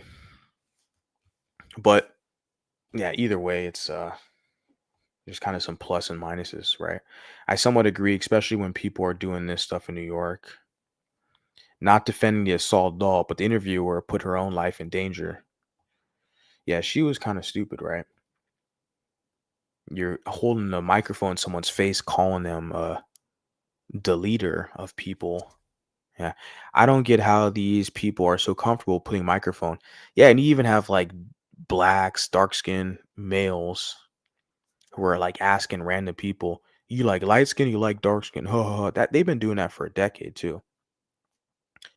These are all dark skinned guys, light skinned guys. We don't give a fuck. We're not putting microphones. We're just about it. We go where the party's at, where the function's at, where we're liked. I don't know. For me, it's very simple. I could travel the world and I'm going to have people that I can deal with. Period. I've already proven it. There's nothing else to prove. I can go anywhere on the planet and people will deal with me. I'm good with what I'm doing. I don't need to put a microphone in someone's face and tell them, "Do you prefer me or the dark skin over there?" Like, that's their reputation. That's the dark skinned boy, the male. That's their, because I'm saying this now, guys, because the only videos you find out here on social media, YouTube, of this whole light skin, dark skin, who do you prefer, light skin or dark skin? Notice it's always dark skinned guys. Notice that. If I'm wrong, if I'm lying, you guys can email me or hit me up on IG and share me a clip of a light skinned guy talking this shit, this dark skin, light skin. We don't give a fuck. We already know we can get any chicks we want. We're good. I don't like none of these guys, Drake, Patrick Mahomes, none of these guys, like, these are the high profile guys, but even their everyday light skin or mulatto guys, we're not out here trying to ask these chicks who they, we already know what it is. We have access to all these groups. It doesn't matter. So it's only a specific demographic who pushes that shit. Putting a microphone in random people's faces. Yeah. She shout out to you, Renata Mulatta. She wanted attention and she got it straight to the face. Yeah, unfortunately. But like I said, she's the beneficiary because the other idiot who assaulted her, that Bronx beast, her dumbass got a court case, In Savannah, her profile's, going up. More followers, more clout. And it's like, but I'm sitting there like, yeah. She came to provoke emotional reaction in the neighborhood in NYC, and she knew her opinions would face resistance. Yeah, she was kind of looking for a fight, right? That's the thing. Gays hate being lumped with trans and praise Trump for republishing government page with LGB, excluding a T for trans because that is not a sexual orientation. Vance was part of that change. Nick Fuentes is indicative of the true nature of the Republican right-wing machine. It's essentially Klan, Nazi, white, racialist, right demographic within the GOP. They won't admit, they'll never admit it. And you got these like POC, people of color, knuckleheads dancing around, and their best bet is to marry into the group. And that's what I said with like a Sage Steele or a Candace Owens. Yeah, they can marry into that group and be absorbed. That's, and Amala is going to be the same way. She will. And that's it. Yeah, so for them, for the ladies and the guy, it's the same with the guys. These right-wing grifters, mulatto fucking grifters. It's the same with all of them. They got white partners. They marry into the white body politic. Well, yeah, which is because you guys don't hear me say it that much. I see you, all you people. I'm all over social media. I follow and like just like the rest of you. I see you guys. Yeah. And I'm not special. I got this little social media experiment, little small YouTube channel. I'm not special, but nah, you're damn right. I see you. You're just like the women, the right-wing grifters, right? And they have to marry into whiteness, be absorbed, that's their place, right? Where are the mulattoes who are mulatto identified who want to maintain their mulatto-ness? Where are they? That's why I'm up here. Where are these people at? Where are they at? Where are you guys at? Okay, so situation has been brewing for about a month or so now, and this is based off Kei'Mani. Okay. Unfortunate situation. I got a couple sources to share with you guys. And like I said, this is going to be a continuing development story, basically, because not all the details are put forward. There's a lot that's unknown. A lot of us don't know. And I'm learning as I go along, and I'm learning, you guys are learning too, and we can kind of share and talk about this. So, grandmother of Toledo, which is a city in Ohio, teen Kei'Mani Latigue, says she asked to be handcuffed Monday following threats because people are pointing out that the grandmother, who is, I do not believe is the biological grandmother, she's just a guardian. There's a lot of weirdness surrounding this case. That's why I'm saying it's a ever developing kind of story, because this young girl was basically done wrong in the worst way possible. But even before the tragedy, like, everything around her was wrong. The people who were surrounded her, they didn't have her best interest. They weren't even, like, a lot of these people weren't even her flesh and blood. They weren't her parents. They were like guardians, like this grandma that they're claiming here in the news article, grandmother. I don't even believe this is like her actual grandmother. It's like a guardian. It's the same thing with, like, they say the father, who they're saying was the evidence suggests that he's the one who did her demise, which is more than likely. We're going to get into that. But that wasn't even like her actual father. It was a guardian. So there's a lot of weirdness with this case. Like, this is an adopted person. She was adopted by these people, right? Adopted by African Americans. And if I can say, there's a lot of African Americans who wish harm to mulattoes. And this is a tragic case of the worst case scenario. What happens when mulattoes are put in the hands of hostile African Americans? Unfortunately, people are not going to like me saying that, but I just said it.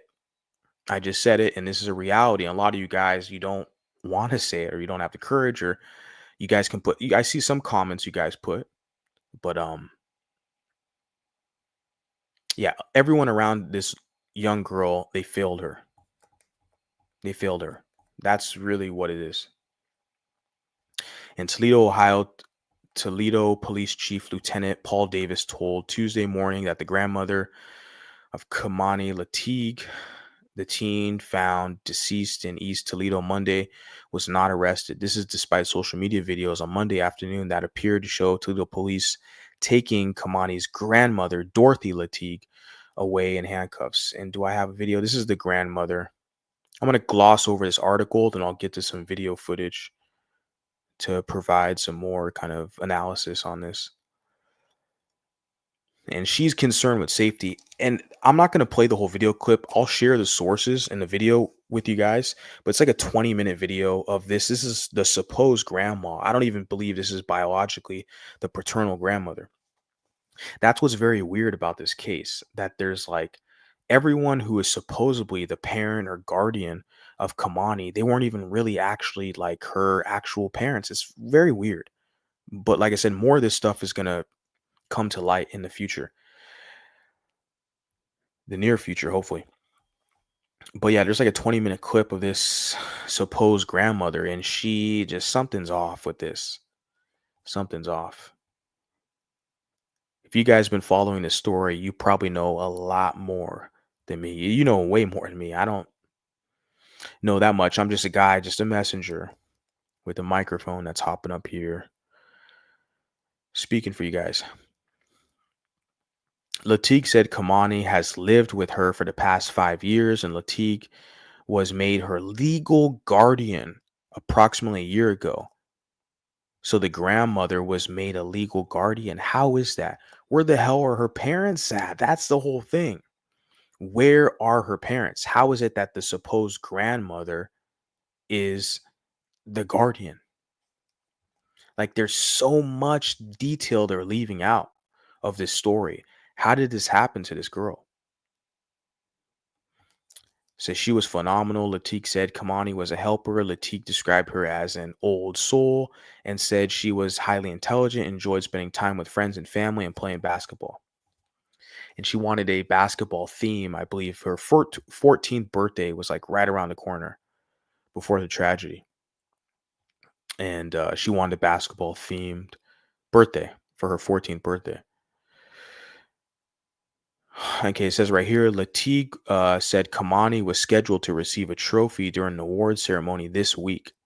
She grew emotional, describing that this Friday would be Kei'Mani's 14th birthday, right? So she was like days before her birthday.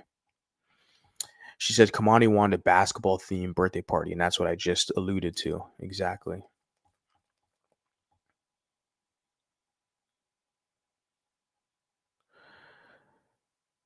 Okay, and they said Columbus police later confirmed that the suspect was indeed Jones.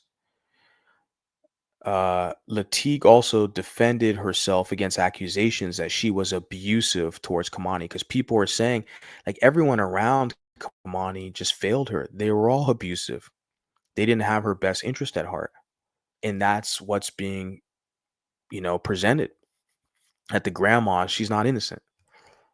That she knew something and she didn't, tell the authorities or tell child protective services, etc.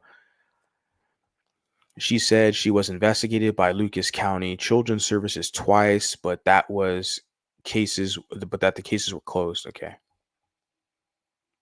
This is a guy, they're saying it's the father, Kei'Mani's father, but I'm going to share a clip that's from one of the press conference of the Toledo area jurisdiction, their child protection services, where one of the guys, the head executive there, was stating that this guy here, Darnell Jones, is not even her biological father. But like all these news articles, they're saying that this is her father. And they're using the term guardian and stuff, where it's like, this is like, who are these people? Who are these people that are like positioning themselves to have ownership over mulattoes? These are not even your blood relatives. These are not your people. A lot of weird stuff is happening with this case. Kei'Mani's quote unquote father, Darnell Jones, has been charged with the deletion and felony abduction in her deletion. Jones, who also goes by Darnell Ogletree, according to court documents, was shot and injured by Columbus police Tuesday morning. And I have that clip. I'll share that with you guys.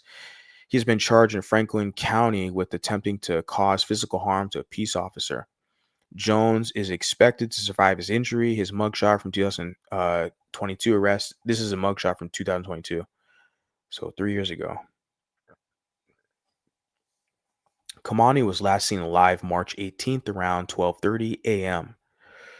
And they had like a whole search for her. It said search commenced for Kei'Mani. But then a few days after that, they ended up finding the body in an abandoned building. It says right here, police ultimately found Kei'Mani's deceased in a dilapidated East Toledo home on Miami Street Monday afternoon. Okay, and it says here, Lucas County coroner's office determined Kei'Mani's cause of deletion to be caused by multiple deep cuts to her throat. Her manner of death was ruled a homicide. And yeah, there's a lot of information out here on this. I'm saying, I'm just scratching the surface of this, providing some updates with you guys. And I apologize, greatly for kind of getting back to reporting this so late. I should have done this like a couple weeks ago as soon as I heard about the story. So I do apologize on that for not being as prompt and quick with this. But yeah, this is a tough one. I was looking at some of this material yesterday or the other day, and I was like, yeah, this is a tough case. Everyone around this girl failed her. So we have to ask ourselves, what can we learn from it? What can we do to prevent this stuff? And the authorities have to work with the parents. And I'm not a parent. I'm not a parent, but I mean, as just a citizen, as a human, it's just the teachers, the educators have to be involved as well. And where Kei'Mani was going to school at, having people around her she can trust to communicate with. And then, of course, those people, those educators, they can, relay that information to the proper channels. Because I believe they mentioned there was a couple cases where Kei'Mani did mention to her teachers, her educators, that her grandma or whoever was in her care, there was some abusive activity. So there were a couple, I can say, reports. But all that information's out there. You guys, if you do enough digging, there's so much, and it's very bizarre story because it's like, well, who the hell is her parents, man?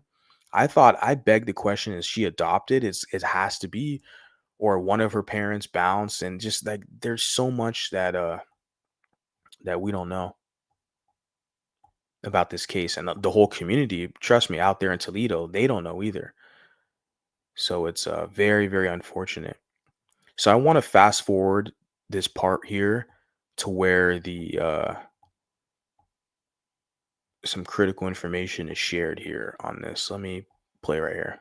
And another day in custody for his DV charge. The judge, however, found him guilty and sentenced him to 180 days in the Correction Center of Northwest Ohio. He was also put on active probation for a year in order to complete treatment as directed by Unison Health. And after showing proof of having completed a treatment program, the remaining 69 days of his sentence were suspended. So his last encounter with police prior to the disappearance of Kei'Mani was in August 2022, when he was arrested for the third-degree felony of felon in possession of a firearm and the misdemeanor. Okay, this is what they call like the rap sheet, right?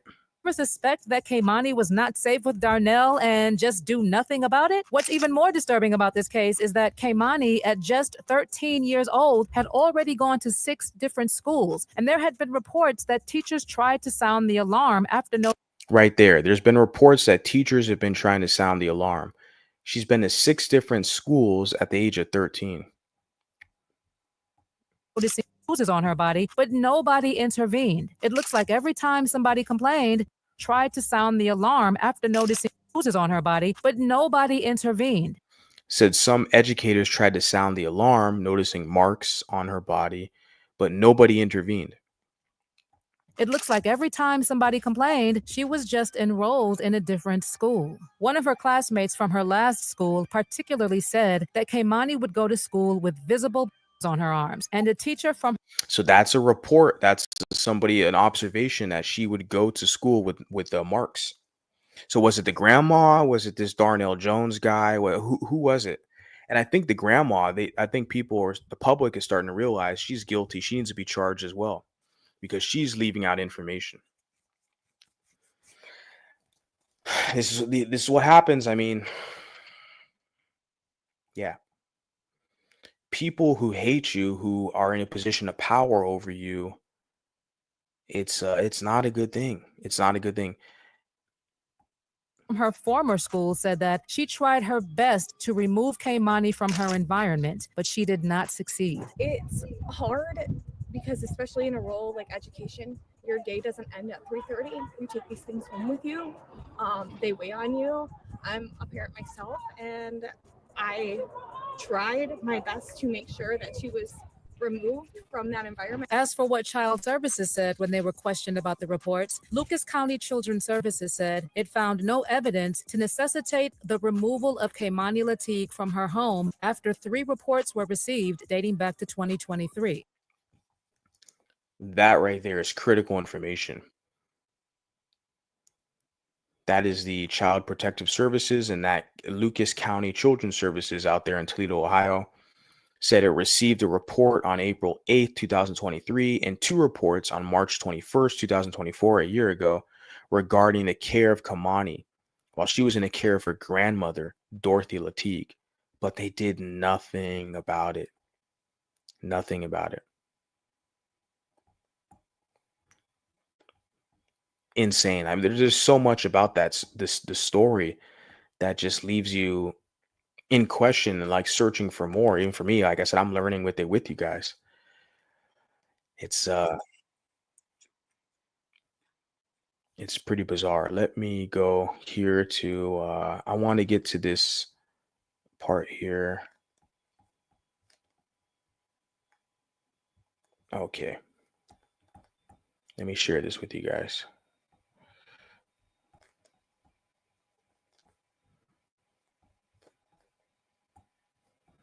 The community's opportunity today to say goodbye. 13-year-old Kei'Mani Latigue went missing last month, only for police to find her body days later in an abandoned, burned-out East Toledo house. Her father is accused of her murder and is currently in jail in Columbus. He was shot during an arrest, but today was about the opportunity for the community to pay its respects. And tonight, we have team coverage. Steve Iwanek had a chance to talk to a number of people who took time out of their day to be there. And Andre Norrells, he talked to one Toledo City Council member and a couple of community members about how we move forward from this tragedy. But tonight, we begin our team coverage with Steve. Steve, understandably, again today, a lot of emotion for this little girl. Yeah, Jeff, the community members that I spoke to all shared the same thought. Kei'Mani's life ended too soon. And amidst the frustration and the heartache, many were grateful that they had a chance to say goodbye. I didn't know her personally. She had a whole community of people who are basically heartbroken. Entire community. But I know that she was a very special little girl. You didn't have to know her to love her. That was a shared feeling at Friday night celebration of life for Kei'Mani Latigue. I think it's really beautiful what the community has done for this little girl. We watched it play out over the last several weeks as hundreds showered the house where her body was found with flowers and balloons. Claudia Godi and Andrea Cavazos. And I thought about this the other day, like the perpetrator, who they're saying is quote unquote her father, but is not her biological or paternal father, just a guardian. They're using that term loosely. If someone's a guardian, they're going to call you the parent, but they're not. And what a lot of the times those type of people is they feel like they have ownership over mulattoes. And the thing is, you can see in society where they talk down on you. They say, oh, the whites don't like you, the blacks don't like you, nobody likes you, you know, you don't belong to any group. And they literally, this is what they think. They think they have ownership over you. They think they can do whatever they want to you without any repercussion or any penalties, and this is it. And this is just the worst case scenario, what happened to this young girl. But in society, we see this with mulattoes just in general. We see these groups where they think they can just do whatever the hell, say whatever they want, harass you, stalk you, do whatever they want to you. And because they feel like they have some level of ownership. But what they miscalculated is that Kei'Mani, a whole bunch of people loved her and respected her. And she had a whole like community of people, even people who didn't even know her. The lady you see on the screen where was crying her tears, and the reporters in front of her, she said she never even knew her, Kei'Mani, but she's like, she could tell she was special. So like there was a whole outpouring within the community in that area in Toledo, Ohio, who were supporting Kei'Mani. And I think that the attackers, the aggressors, the perpetrators, they didn't think that. They thought they could just be the guardians of mulattoes and attack and abuse mulattoes, and nobody would care. Oh, because you gonna be seen as black at the end of the day when the police pulled you over, you gonna be looked at one of us. So they think they can abuse you, attack you, and harm you. That's really what it is. Very unfortunate. Didn't know Kei'Mani either, but knew they had to be here at the West Toledo YMCA, hosting a public memorial for hundreds to say goodbye. I'm 30 years old. I think this is probably has to be one out of maybe the many times I can count on my hands of a horrific thing happening in our community that's brought the entire community together. As guests went inside, a table to leave a card. And from there, Kei'Mani's casket took center stage inside a large auditorium, surrounded by flowers. Her name adorned in lights, reminding the public why they were here. If you a true Christian like I am, you let God take care of it all. God will take care of it all. Siobhan Glover knows what it's like to lose a child. Her daughter died of a drug overdose last year and says grief doesn't need permission, but it does need space. Because it's going to leave nothing but pain in your heart for the rest of your life. And it has to be that type of way to get this problem solved. And heartbreak has no age. When I see her, when she died, I couldn't believe it. 13-year-old Alonze Richardson was one of Kei'Mani's former classmates. One of her classmates.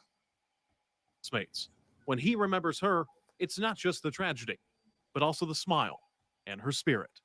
She was a good person, and like everybody wanted to get to know her, and she like played basketball, and she loved boxing.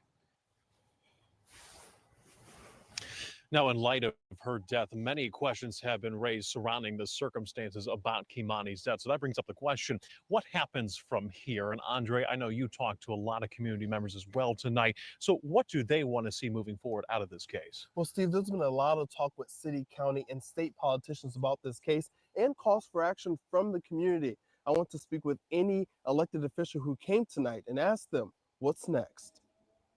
This has really been bothering me since I have found out about it. Michelle Smith isn't alone. Many people are grieving and searching for answers. The poor child reached out to people at her school, and for CSB to fail her, it's just sad. It really is. WTO 11 has spoken with several people who say there were concerns about abuse in Kei'Mani's home. Following her death, a task force has been formed to investigate Lucas County Children's Services. It should not have happened, and we need to find out why. That's Toledo City Councilman George Sarantu. He's been vocal at council meetings, demanding answers from Children's Services. We have to get to the bottom of this. So I'm here today to pay my respects and eagerly await the results of an investigation and hope that it is thorough and truthful. During a news conference earlier this week, Lucas County Children's Services... And I want to get a little bit more into this one, specifically this conference. I'm going to share a clip and where this guy here, who's one of the executives, who gives some key information into this whole scenario. Like I said, this whole story is tragic, but very confusing. And I say that confusing because it's like everyone around this girl failed her. This Lucas County Children's Services, they failed her. Her supposed guardians or parents of Kei'Mani, they failed her. Everyone around the community, like they failed her. How could that happen? And there were signs, there were warning signs, and they didn't take the proper steps. So yeah. Executive Director Randy Muth defended its system of checks and balances. We have no record of any call from a mandated reporter or community member for an entire year prior to her murder. We have no record of anyone from Toledo Public Schools ever calling us with respect to Kei'Mani. So now this guy is saying there's no record, public record, of anybody from Toledo schools contacting her. But remember the other news source I just shared with you guys of that YouTube channel where they said back in March, around March of 2024, there were 2 reports of the grandma in abusive activity, and in a year prior to that, 2023. So it's like someone's lying here in this whole scenario. The information, it's not adding up. Somebody's lying. It's either this Lucas County Children's Services, the educators, or the supposed guardians. Like they failed this girl. And a lot of these people, they're covering shit up, and it's going to be basically brought to light. It's going to be exposed. What really happened. We have no record of anyone calling us ever with concerns about Darnell Jones. Sarantu was the only elected official we saw during the 3-hour walkthrough ceremony. However, a letter from Councilwoman Sandra McPherson was displayed. She too has spoken out, specifically when it comes to demolishing abandoned properties in Toledo. Sarantu says both city and county leaders will need to act, depending on what the investigation reveals. We need to make changes in our laws and procedures and regulations. So be it. He says this case won't get swept under the rug. I'm not forgetting it. We've got to get to the bottom of it. We're not forgetting it either over here. we're going to keep our eye on it. Now, I see a lot of you guys in the chat who are saying you're first hearing about this. I heard about this. Someone shared this with me. It was actually a Mulatto woman over on Facebook shared it with me. And I looked into this story, but I was kind of like, there's a lot that's missing from the story. Like there's, were they her parents? Who were her parents? Was she adopted? Like, it's just there's a lot of imposters surrounding her, and then of course the the community, the child protective services in that area, Lucas County, whatever, that they failed her. They didn't properly report or take action on the reports that were given to her. So there's just so much with this story where there's so many holes where like how can you like there's so much that's very mind-boggling, to be honest with you. With this, we've got to. Yeah. And guys, I'll share all these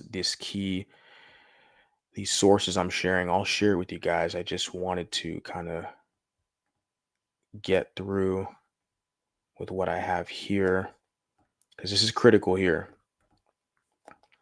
Now, this is the guy who represents that Lucas County Children's Services, okay? One source was saying that they did have reports. They notified them of abuse, particularly from the grandmother. But this guy here, who's I guess the chairman or executive, whatever, he's saying there were no reports on record. No one told them anything. So it's like, well, who's lying then? Is it grandma lying, or you lying, or the teachers lying? Why would the teachers lie? Why is it in their best interest? So my thing is, you're all lying. You failed this girl, okay? And we're here reporting it. We're here talking about it. And neither said that he was a support for the child or the father. And again, stated that the household consisted of just them. Neither mentioned Darnell Jones. Neither identified him as a father of the child. And they didn't identify Darnell Jones as a father of the child. I can back up and rewind a bit so you guys can get more. I'm going to share this with you guys, okay? But what this guy basically specifies, what I'm sharing with you in this clip, is that this Darnell Jones guy, who's the accused guy who's caused the deletion of Kei'Mani, he wasn't even the father. But these articles, these news articles, they try to say he's like the father or something. And according to this guy here, he's saying, well, he's not the paternal biological father. We're like, what the hell is going on? Like, there's so much about this story that's bizarre. It's not straightforward. Physical discipline. Those investigations were initiated on the very same day that we received the calls.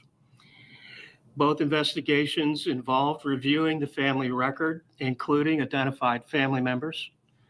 Reviewing the family record and identifying family members. Speaking directly with the persons who made the reports. A physical inspection of the home and the living conditions. Speaking. And the reason why this is important, because we know there's a lot of mulattoes who are involved in the foster care system, even some who are kind of like in this space, I can say, or who follow my channel, and I might follow them, or, to a degree, I might kind of peep what they're doing, because there's a lot of mulattoes who are kind of lost, I guess, in the sauce, right? And there's one particular guy who has abandonment issues. I think he grew up in a foster care system. His mom put him up for adoption, and he never met his father. And he's got a lot of issues. I mean, he's out here on YouTube with his little 150 subscribers, like clout chasing me. And he's trying to paint himself as a victim. But he's been clout chasing me for so long. It's like, bro, like, how, as a male, as a man, how are you going to paint yourself as a victim? That's so pathetic and weak. Like, and I'm the big bad guy, right? But he's mad because you guys are listening to me, right? Because I have people who support the message, whatever. But what I'm saying is that this guy, he suffers from a lot. He has a lot of issues. He's a mulatto guy, biracial guy. He has abandonment issues, identity issues. And because he was put into the foster care system by his mama. Okay. And so that even this stuff is a reality because it leaks off into even our kind of, close-knit circle, so to speak, spaces, where this is it's more so common now, where a lot of mulattoes are in the foster care system. There's a lot of issues that comes with that. And a lot of mulattoes are in the foster care system. That's reality that I don't fully understand because I'm not a part of that world. I was not brought up in a foster care system, you know? But I sympathize with it and I see it. And then, like, especially with this case with Kei'Mani and someone else, I saw a comment somewhere where they pointed out where it's been proven, it's known that there's a lot of racist African Americans who want to have power over mulattoes. So if they can adopt a mulatto, then they feel like they can have some ownership over a mulatto. And this is, I kind of believe this is the case you're seeing here with this Kei'Mani situation, where these people like the grandma and whatever, they claim to be the guardian or the whatever, and they care so much about Kei'Mani. It doesn't look like it based off these interviews and these reports and the testimony. It's like these are people who pretended to be guardians and in the care of Kei'Mani, but they just wanted to have power over a mulatto, to abuse a mulatto. And this is unfortunate. Mulattoes get caught up in this. We got to do something to change this. This is the first step, is being aware of the problem, analyzing it, and establishing a network. But this is what it is. Like, people want to act like this doesn't exist, and they'll say what they want about me. You're anti-black. You seem like you're blaming these people and you're anti-black. They'll push that, of course, but they're trying to cover their own ass because they know they've been caught. They know we're watching them now and that we are observing their strategy. That there's some of these people in that community, okay, who want to adopt mulattoes just so they can prance around a light skin or a mixed child or even abuse them. That is a reality in their own group. They do that to their own. Look at the results. They can't blame white supremacy forever. They got to take accountability. So if you look at the results within their own, but then if they adopt to you, what makes you think you're going to get better treatment? A lot of times you guys get worse treatment because they look at you as like being their subordinate. They literally talk to you. If they even run their stupid mouth in your space, if they come around you telling you they don't like the word mulatto, they're letting you know they're your enemy. They're not one of us. You guys got to wake up and smell the coffee. I'm just one dude. Like, I see that they're telling you they're against you and your being and having autonomy and ownership. They think they own you. That's literally how they position themselves when they tell you, the word mulatto is a bad word. You shouldn't call yourself mulatto. It's the same, like, they literally think they own you. And a lot of them, they adopt mulatto children just so they can have power over them. And this is the case you see with Kei'Mani. All the evidence I'm seeing thus far suggests that. And everyone around her, sadly, they failed her. And it's very tragic. With the child alone. Speaking with collateral sources, these are people who know the family but don't live in the home. Doing background. And exactly, I see here from Bunny Trixel Strange says, had an African guy stalking me all around the workplace. People very much see us as alone as targets. They see us as easy targets, or as we could say, marks. They see us as being in a situation where they can abuse us, and that people want to act like this doesn't exist. No, they're being called out and caught now for it. They can call the whole world anti-black. They've been saying that for 500 years. Colorism, featureism. They'll call everyone anti-black. We see their behavior. A lot of they're power hungry.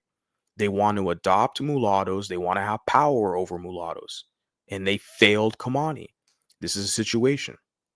And they want to play it off. They don't know they're victims and blah, blah, blah. No, they literally want to exhibit power over you.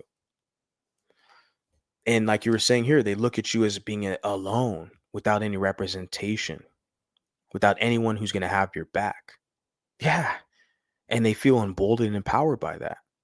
Right? The same thing the white supremacists have done to them, they want to now turn around and do it to you. This is it. This is what we see. And they'll project and hide it and they'll cover it up. You have hate, Mulatto Vanguard. You're anti-black. There's too many people out here that agree with me. So it's, good luck trying to prove us otherwise. I've heard a little of mixed race people who were in foster care system, though I'm not acknowledged. You put here, have to wonder why blacks seek out mulatto children so they can abuse them, right? They can have power over them. No other group will, and I'm not saying all, I'm not saying that, don't take my words and twist it. I'm not saying all, but ultimately, why else, right? Why wouldn't they adopt a black child? You have orphanages all over Africa. I visited one in Ghana. I know you have them in the Democratic Republic of Congo. I know you have them in Nigeria. I know you have orphanages in Rwanda, in these majority black nations. Why don't they adopt a child there? Isn't Oprah, doesn't she have something going on with like a school for girls or orphanage or whatever? Somewhere in Africa. I don't know where exactly, but you have black children, right? They can adopt, but why they adopt a mulatto child? Because they want to, it's like a prize, a trophy to them. And it's about conquering mulattoes. They've been accustomed to that. They're white massa with this whole one drop rule because they work together.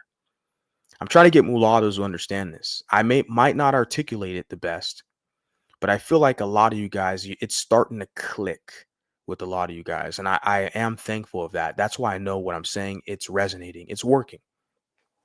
You guys are starting to realize that there is, in fact, a concerted effort. A lot of these people, they're not going to be public with it. They're not going to write this shit down and put public policy and have signs. No, it's a secret agreement that they have to maintain you as a subordinate class in this society.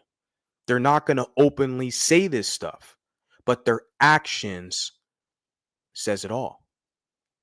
Okay, so let's check this out. Let me finish this. Checks, application of state mandated family assessment and safety assessment tools, and then sending letters to the mandated reporters when our investigation was complete. In both investigations, both Kei'Mani and her grandmother stated that the household consisted of just them. Neither mentioned Darnell Jones. Neither identified him as a father of the child. Neither mentioned Darnell Jones. Neither mentioned him as a father to child. Well, why are all these news sources and articles saying that he's a father if the information you're presenting is saying he's not? Yeah, something's real fishy with this. And neither said that he was a support for the child or the father. And again, none of the referral sources nor the collateral sources we spoke with ever mentioned a father nor mentioned Darnell Jones. No record exists which. So either he's lying or the grandma's lying, granny's lying. So, or they're all lying. That's the thing here, the takeaway here. They don't have your best interest, man. Where's the mulatto community support system? Where's your think tanks? Where's your networks? Who's speaking up and advocating for you? Clearly, you see a concerted effort of all of these parties and entities throwing it, to the wayside, ignoring it, pushing it under the rug, leaving out critical information. Which establishes paternity of Kei'Mani, not with Darnell Jones nor with any other person. There was, back in 2011, a alleged father who was excluded by genetic testing. Subsequent to that, though, there's been. Did you guys just hear that? The quote-unquote supposed father, Darnell Jones, was excluded based off genetic testing. He's not the fraternal father. Or paternal, I apologize, Let me rewind that. Let's listen to that again. Sources nor the collateral sources we spoke with ever mentioned a father nor mentioned Darnell Jones. No record exists which establishes paternity of Kei'Mani, not with Darnell Jones.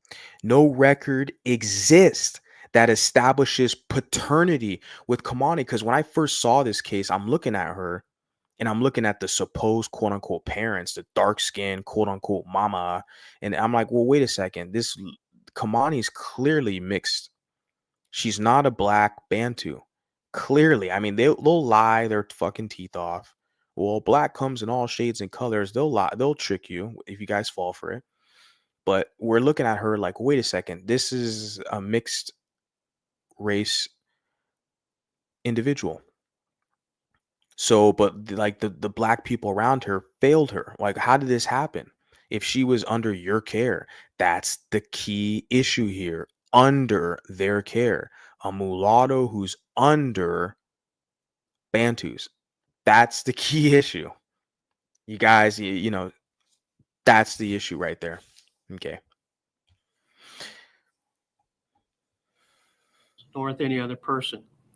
There was back in 2011 a alleged father who was excluded by genetic testing. Subsequent to that, though, there's been no efforts that we can discover to identify a father of Kei'Mani. You guys hear that? There's no evidence based off genetics testing to suggest the father of Kei'Mani. Like, who are her parents? That's the crazy thing about this case. Who were her parents? Because she was surrounded by people who hated her. I mean, I'm not going to share the interview with the grandma. Maybe in a future date, if some other information, you guys can all locate it and find it. It's all on the web, right? I'll share these sources when I'm talking about all this stuff, and I'll keep you guys posted the best I can. But like, you look at the video image of the grandma. Does she look? She doesn't. She looks like she doesn't give a damn about Kei'Mani, and she's part of the problem. Yeah, they think they can abuse, harass mulattoes, discriminate against mulattoes, and no one's gonna check their ass for it because they feel like you guys, you have no voice, you don't belong to no group. Oh, the white's gonna see you as I don't give a damn what the fucking whites see. I'm talking to your black ass now. And I tell people and they don't like my delivery, my tone. Okay, well, go cry to your white massa about it. But I'm saying, like, this is the thing, because they look at you and they're very bold with their discrimination, especially you men, you males, with all the light skin hate, all light skin talk. I'm just so surprised and baffled when I see these light skinned guys who are fucking punks to these dark skinned Bantus. They all the shit they talk on social media about these light skins, you being weak and soft, and you guys just cower because you want to be accepted, you want to still be down and cool. I just, to me, that's why I'm straight up mulatto. And I agree with Renata Mulatta. I have a video I made. It's going to be released shortly whenever I scheduled it. But the overlap with mulattoes and then light skinned black is within our dealing within the African American community, and how like the dark skin supremacists view light skin. That's really where the overlap lies at. But outside of that, we're different entities. Someone who's mulatto and someone who's a light skinned black person, we're not the same, because I don't sit there and I don't get abused by Bantus. I was not conditioned that way, is what I'm trying to say. I'm not from their community. I'm not from their group. I was never socialized and enculturated to like accept these light skin jokes and just, oh, well, they're my brother and sister. It's okay. I'm surprised. I don't see enough of you guys, these channels. I don't see enough of these channels that these men who are talking shit back. I remember I heard of this guy like Angel Ramirez or something. Angel Jordan, what is his name? Jordan, whatever his name. Some mixed guy. I think his name's Angel Ramirez. Like he was like one light skinned guy. He was like mixed and light skin, and he like pretended to try to be down that he's black because he identifies as black and whatever. And he was like one guy, like one channel, and he talked about how dark skins were jealous of him. Yeah, nothing new, but like that's one channel. Like, I should be seeing a shit ton of you guys with your channels. Most of the channels I see you guys fucking cape for the Bantu. I'm straight up. This is right. Pretty much most of all you guys. You think your little hood swag's gonna save you, like, they end up turning in attack, like criticizing the women more than the men who are like working with the women against your ass. Like that's when I see these guys, they end up like pivoting. They start out good, they're criticizing this Bantu, but then they end up pivoting and like, oh well, it's not his fault. It's because of his black mom who programmed him. I'm like, what? You coddle these fucking males. You relinquish like all of their responsibility and you put it all on the women. Really? When you're a light-skinned dude, you already have access to all these chicks anyways. Like, I mean, you're still gonna blame the women. Like, I don't know, just my little rant right there. Like, the overlap with the whole light skin and mulatto thing is just our dealings with the black community. Yeah, let me continue on with this. At the conclusion of both those comprehensive investigations, a team decision was made where it was determined that it would be inappropriate to ask the juvenile court to remove Kei'Mani from her current caregiver. They said it was inappropriate to remove her from her current caregiver. Notice the language there. Caregiver. We're not her parents. They use the term guardian. But they weren't her parents. Well, who were her parents? My whole question when I first saw this story, I was like, wait, she's adopted, isn't she? Like, though they're trying to make it trick you, mulattoes, you naive mulattoes. They see these like two dark skins and try to be like, you know, no, this is a mulatto that they tried to assume, you know, guardianship over so they can abuse. And this happens a lot more frequently. It doesn't get reported. But now we have a voice. We have these social media spaces. We can report on this stuff. And we're like, yeah, we see what's going on. A lot of these people, they're getting away like too easy on this stuff. They don't get called out. Right? I'm not from their community. I'm not trying to get any hood swag. I'm not trying to get them as an audience. I never even jumped up here to try to grift or get an audience off of them. I don't care. I don't identify with you. I already saw that. I went through the whole pro-black phase. I did all a lot of mulattoes have. And I have clarity now. I see it. Nobody out here is representing these mulattoes effectively. I just don't see it. And I'm not the best. I'm not the brightest, not the best. I'm not at all. But I'm just a voice. I just don't see any other voices out here. I want to. But a lot of you guys are scared. You know, you guys, you create your channel, then you delete your channel or you hide it, whatever. I see it all the time. Or at least the past 3 years I've been doing this shit. That's kind of disheartening. They get motivated. They hear the mulatto vanguard. They use my channel as a source and they're like, oh, motivated. And then like they end up deleting their channel. It's like, oh, geez, really? Ugh. And that's men and women. Mulatto men and mulatta women. Both I've seen over the past couple of years. They create a channel. They tell them they're encouraged by me. Oh, you know, I love what you're doing. You inspired me, blah, blah. They make videos and then they delete their channel. I'm like, what the hell? Well, we need more voices like you. I'm not special. I'm trying to take a back seat and I got other shit to do.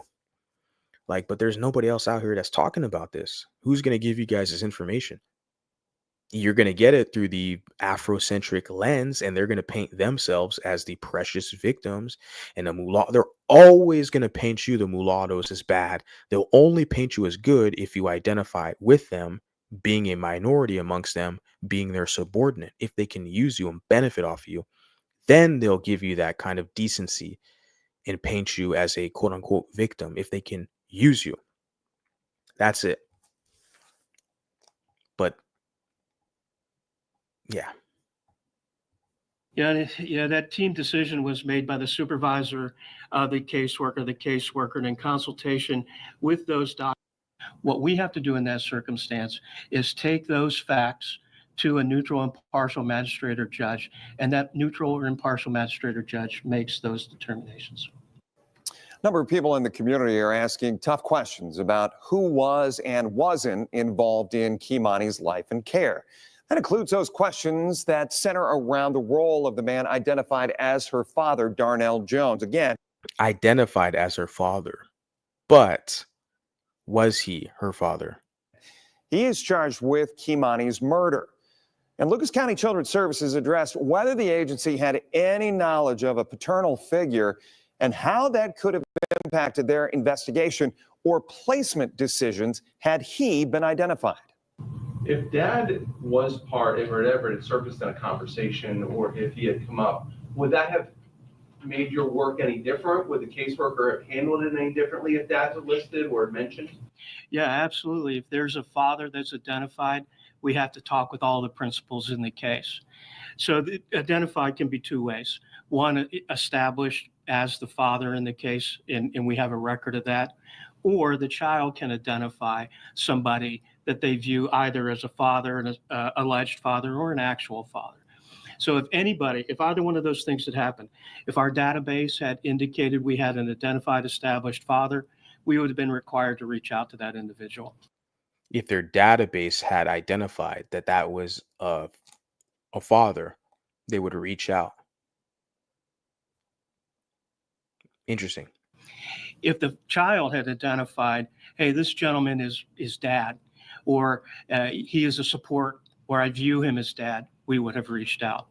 Those did not occur in December or March of last year. And would that have changed what you would have done when it comes to a placement with her if dad had surfaced?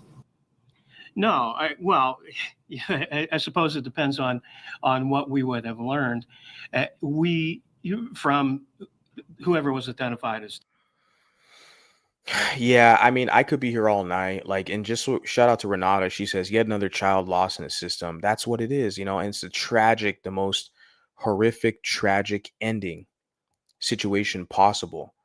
But there's so much, like, I don't want to just be here all night, guys. I gotta go to work in several hours as well. But I mean, if there's any updates, which I know there will be with this case, I will definitely fill you guys in on that.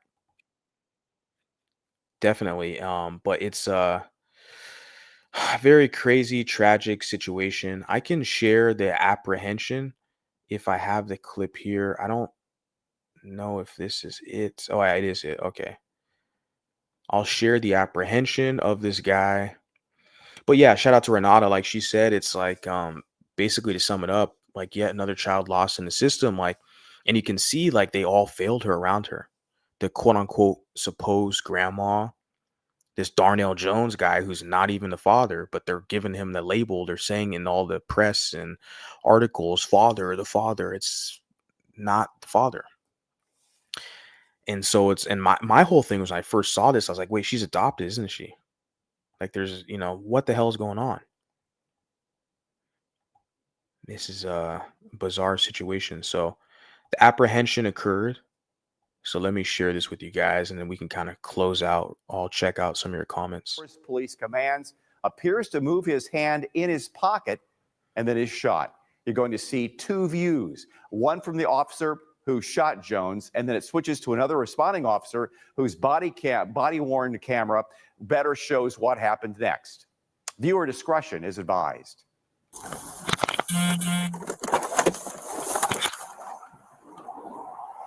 here, man. Don't do it. What's your name? Just kill me. Dude, show me your fucking hands right now. Me, bro. Pull your fucking hand out of your. I swear to God, pull your. Shots fired. Shots fired. Terrace in a second. Get medics, bro. Don't fucking move. Don't move. All right, suspect down. All you guys are okay. Don't move. He's got 33 right there. 33 in his hand? No, it's a walkie-talkie, but there's 33s right here. Don't you move or you're going to get shot, okay? All right? Got it. Yep. That's him. So guys, this is the apprehension, right? He survived the gunshots, but they definitely clipped him, and he's leaking here. So, and he cut his hair. He got a haircut. Looks like he's There you go. Thank you, brother. We'll get you help, okay?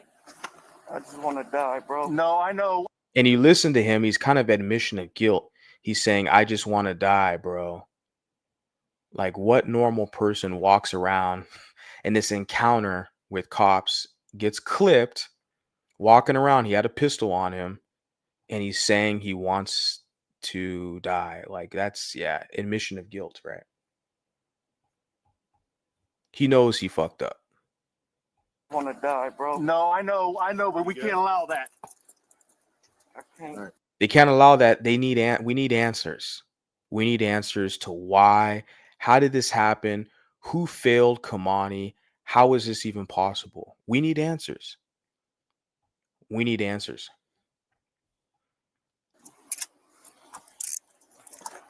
I don't want to live. Get us some cruisers. Secure this scene.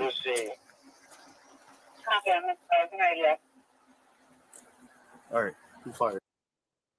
I'm in the car. So that's pretty much it. They yeah, there's further questioning and stuff like that. And like I said, guys, I'll share all this with you so you guys will have access to that. But I just wanted to hop up here and pay my respects to Kei'Mani and provide, my commentary on the case. And it's unfortunate. And it's like that everyone around us is failing us, but it's ultimately, but for someone like me who has, I guess I can say, privilege, so to speak, I feel like I'm well off. I'm good. I was talking to one of my students and we were like looking at Google Maps or Google Earth, talking about which destination we want to travel to. I have plans to travel very soon to a few new countries I've never been to. And my student I was talking to is a Polish gentleman. He already has his trip booked for Japan, and we're talking about life, like the stock market and politics, the Trump tariffs, and just travel. And he's learning English. I'm helping him. And it's just like, so I feel like I'm well off, I can go anywhere and travel anywhere I want in the world. I have a pretty good life. Like I can eat whatever I want. I can do all the things I want to do. I feel like I'm very well off. So it's my responsibility. I'm in a position where I need to advocate for those who feel like they don't have a voice. And it's a calling, a destiny, a calling. And that's precisely why I'm up right now talking to you guys, why I'm here. It's this is the calling. So I want to get up here and speak to you guys and share the information. Like I said, there's just so much that's unclear with that whole case, and there's going to be more developments coming out. And so I will stay posted on that and keep you guys posted on that. But I appreciate you guys being here. I'm going to end this pretty soon right now. Let me check out a couple comments. You put here, Angel Ramirez is a mixed race guy trying to pass as black only. I think you're aware of him, right? I heard about him like several years back. That guy. Yeah. And he was like only one like light skin or mixed guy on like that was producing content, right? Where the hell are the other ones at? I mean, all the fucking shit they talk about you men being weak and soft and light skin and mixed and all this shit. Like, where's the content creators at? So I got to be the fucking bad guy out here. Yeah, because I'm the only one with a voice. I don't see nobody else talking this shit. Like, what the fuck? I have nothing to lose. I don't care. Like, I have enough people who will support me and I'll support them, vice versa. Like, I can establish something. I'm good. So that's why to me, I don't give a shit. You cancel me, okay? Well, you can't cancel me. That's what you hoes don't understand. You can't cancel me. You can try. You're just gonna give me more exposure. That's about it. Americans seem to know very little about Africa, which is why some of them cannot accept the idea that someone like Tyler could be an African. Yeah, Tyler. I like Tyler. My whole thing with Tyler is I know she wants to make it big in the American market. And so she wants to placate to a specific demographic. I just don't like the fact where she's going to cave in. I believe she did kind of cave into the whole black identity stuff. She just needs to just say I'm colored. I don't see myself as a black woman. Just call it a day. But I think she kind of caved in, which is an L. But yeah, that's my whole thing with Tyler. I like Tyler, but it's just don't be a coward to these people. Just don't do it. They don't, I'm not saying all, but that the ones who treat mulattoes badly, like they hate themselves and they want to use mulattoes to make themselves feel better. And that's what you saw with the case with Kei'Mani. Everyone around her, they failed her. They want to use her to promote themselves. And we see this far too often. Now, the Kei'Mani situation, that's like the worst case scenario where the abuse and the imbalance of power dynamic, but they do that to all of us like every day, everywhere we go, in the work environment, at school, etc. They literally have the nerve and the balls to think that they have some influence over you. But because you guys give them that, because you identify with them, that's the issue. It's just mentally. When you stop identifying with them, you take everything away from them. And that's why they hate the word mulatto. They don't care about the mule stuff. They call themselves dogs and niggas and all. They don't, and bitches, female dogs. Like, they don't care about the word, the whole mule stuff. They don't care. It's they don't want you to not identify with them. They want you to identify with them so they can feel like they have power over you. A lot of you guys got to figure that out. The light skin thing, I don't get it.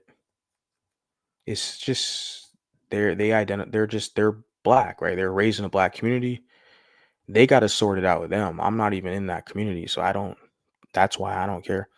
The one drop rule ideology is so drilled into the minds of black Americans that even if they go outside of America and encounter mixed people, they want to claim them as black if they can use you.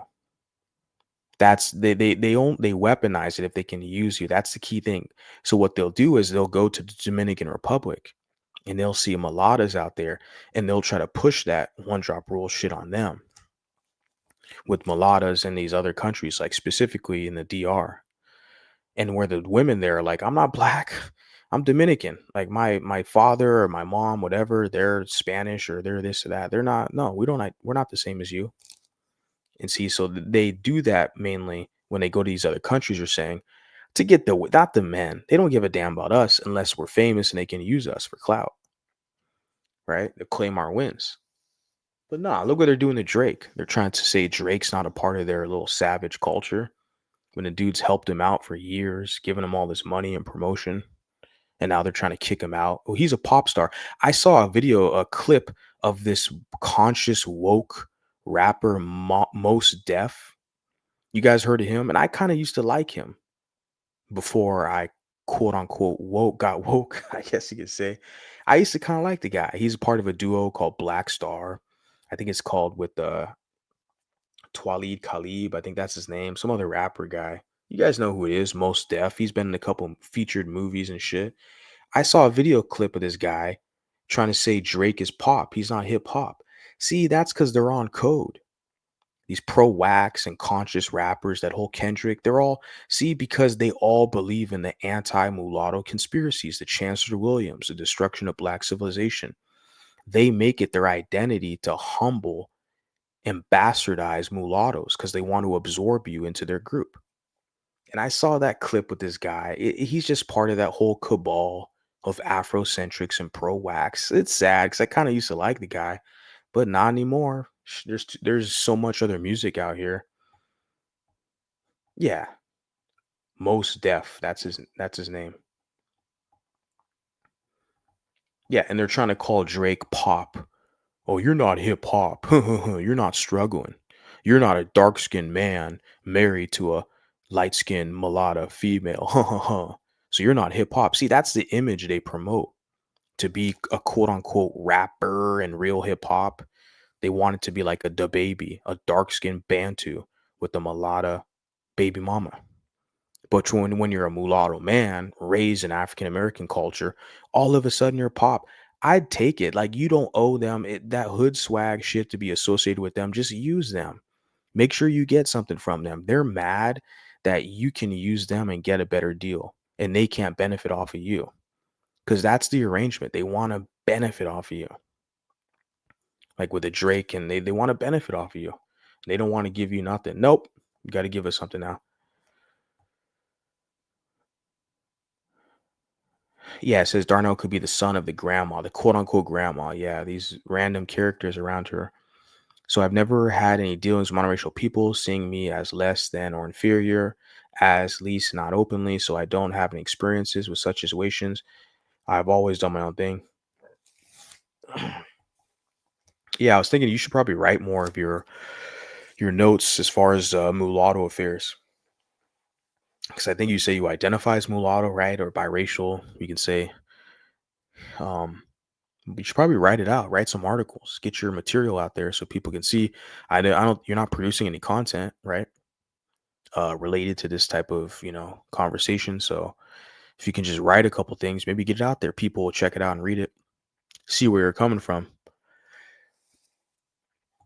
Because you seem to be invested in this dialogue and discussion in the space, etc. And that's all social media. Like I said, with you, I saw a comment that you put in a mulatto space on Facebook that was like 7+ years ago, and I saw the timestamp of one of your comments. I was like, holy shit, this guy has been talking this stuff before I even knew what was going on. So I'm, gonna give you credit for sure right there. You've been talking this shit, not this shit, not what I'm saying, but you've been talking, having this dialogue as far as mulatto or biracial way before me. I saw the timestamps on one of your comments on Facebook. I was like, you've been talking this stuff that long, a long time ago, bro.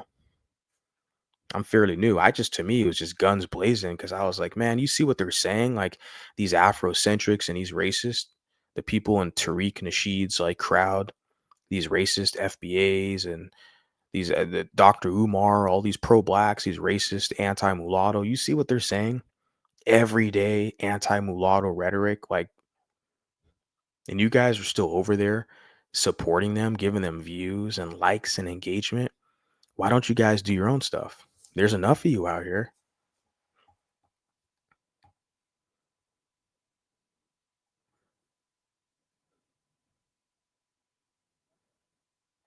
Yeah, that's a common sentiment. I've heard about that too. Yeah, and they're everywhere, right? Nigerian, they're in America, they're in the UK, South Africa, so they're everywhere, right? Even got a famous Nigerian over there in Australia or New Zealand, the UFC champion, which I'm not a fan of. He's kind of a cocky twit, Israel Adesanya, but he's Nigerian, I believe, right? Yeah. So they got him all over the place, right? I have no personal experience with your point on ownership of biracial people. I never grew up around black people, nor I know. Yeah, you're one of the lucky ones, Al. You're one of the privileged ones. That ownership dynamic.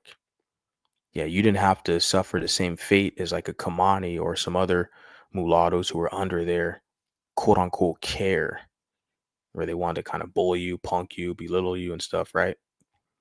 So you didn't get to experience that. So you're one of the lucky ones. We should build our own orphanage for mulatto children. Yes, we should. And I talked about that even a couple years ago. I did a live stream. I can do way more than just a live stream. I did a live stream. Like, I'm not like pumping my chest. Like, that's the least I can do. What I'm doing right now, late at night, like talking to you guys, this is the minimal effort.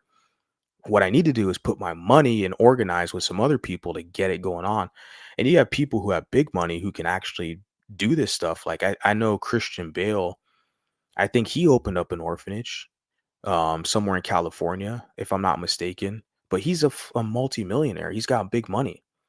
And it's like, if we can connect with people with big money, we can do something like that. At our moment now, we're just all coming together, sorting out our thoughts, presenting the information, strategizing, so to speak, in a public platform. We're kind of figuring this stuff out, but ultimately, what your comment, I'm in the same, area where it's like, well, we have to advocate for ourselves in the future. And nobody's going to really look out the way that we are. We're going to know best. And I've known this since I was a kid, even when I was like 17. I told a story before too. We're at one of my schools. There was a couple staff members there who were mulatto men, and I connected with them. And I think that for me, that's why I'm doing what I'm doing now, because it helped the fact that I had that connection back then, where I saw men that were in my image who there was a mutual connection. I kind of looked up to them. I related to them, vice versa, where I felt that, where it's like, well, we need people who look like us to be in these positions. That way we feel like we have representation. And I had that at different moments in my life, especially when I was younger. And it made all the difference, even for, let's say, like several months. When these were like school counselors at one of my schools, it made all the difference. And so I'm talking to you about it right now, where we need people who are like we see ourselves in them. Representation, it matters.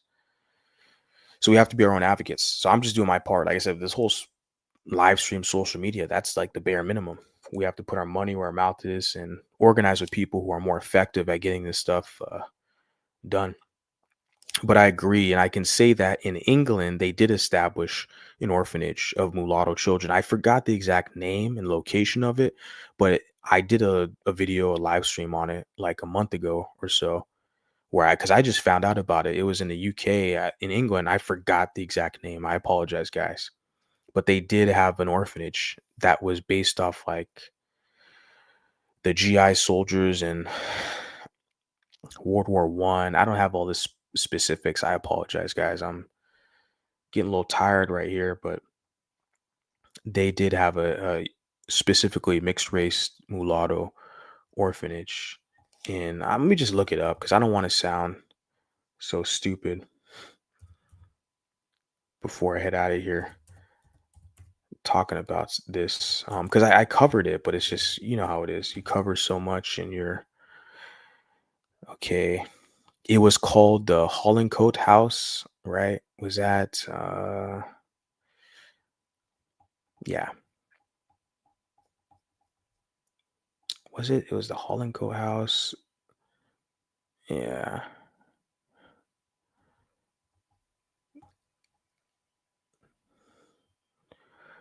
Um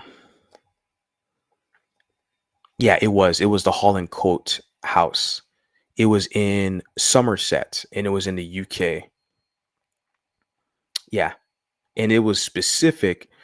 So this was, I think, World War II. It was a Holocaust. So I got the dates kind of mixed up. The Hollincote House, World War II, and in England, and they actually had a specific like orphanage for mixed race mulatto, specifically children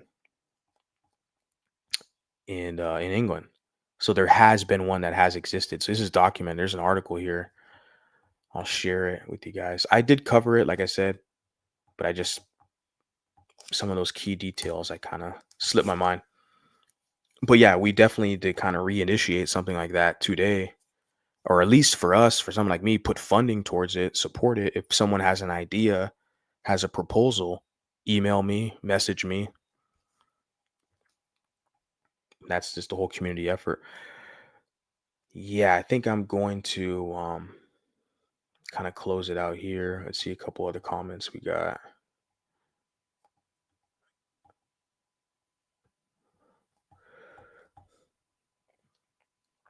Yeah, I've been dealing with biracial mixed race issues and people since 2010. Yeah. Yep. Hey, shout out to you. Appreciate you being here. Thank you for your support. Our culture is influenced by other groups that we have been mixed with, but it's also unique to us. We also managed to to build it over hundreds of years. Yeah. You should start a Substack. Yeah, Al has a Substack, but he doesn't cover mulatto topics. And he had a live stream earlier, a short live stream, and I put a comment there telling him you should probably just start putting out some mulatto content on his Substack because he's a pretty good writer. I just don't know why he should probably do that. Do a mulatto article. I see colored are more homogenous communities, not influenced by Africans. Yeah. Yeah, she has it right here. She's good. She's got her dates. She's definitely more articulate than me. Really happy to have her over here. Renata Mulatta puts the first mixed race orphanage in the United Kingdom was Hollincote House located in Somerset. Yeah, exactly. Yeah. And I shared an article that goes over that. Now, with the current administration in office, it may not pay to be biracial these days. It doesn't matter. If it's not going to pay, it's not about getting paid. Like, we're the future. And even there was a guy with a toenail breaker. I don't know. He's probably cloud watching. Shout out to him. I really love his articulation. But toenail breaker, it's like, look, we were the past and like the present, the future. Like, we're always going to be here. Is mulattoes were always been a part of American society. Always. There's never been a period in the United States where mulattoes were not key central in the development of this nation. So this idea where they just want to like maneuver us and push us into blackness and bury us and silence our voices, it's not. They can try that crap on TikTok, but it's not going to be effective. It really isn't. Like, for my whole thing is this whole, it doesn't pay to be, it doesn't matter the pay, get your money elsewhere. You have some skill sets, and the people will support you in other endeavors. You can do your business there, but you got to speak on these issues. You have to be an advocate. I'm doing my part. I know, Al, you can do your part. You can provide some articles. Renata does her part. We have people who are doing their part. Everyone has a part to play. Everyone can do something. You have a voice. You need to use it. And I know, Al, you have for the past decade or so. I'm not saying you haven't. I know, I acknowledge that. I've seen some comments on Facebook, and I appreciate that. So I have seen that. Yes, we also need to fund to put our money together for endeavors. Exactly. We need crowdfunding for this. So yes, we are very much a homogenous group. Yes, biracial, mixed race people have a history in the United States. Oh yeah. Before the Declaration of Independence, before the founding of this nation, and all through it. Shout out to you guys. Respect to you guys for being here. I really appreciate it. If you guys enjoy the material, hit the like button. More importantly, share it. Share this live stream. If you find it'll be valuable to somebody you know. I appreciate that. You guys know how to come and get in contact with me. And I'll talk to you guys next time. Peace.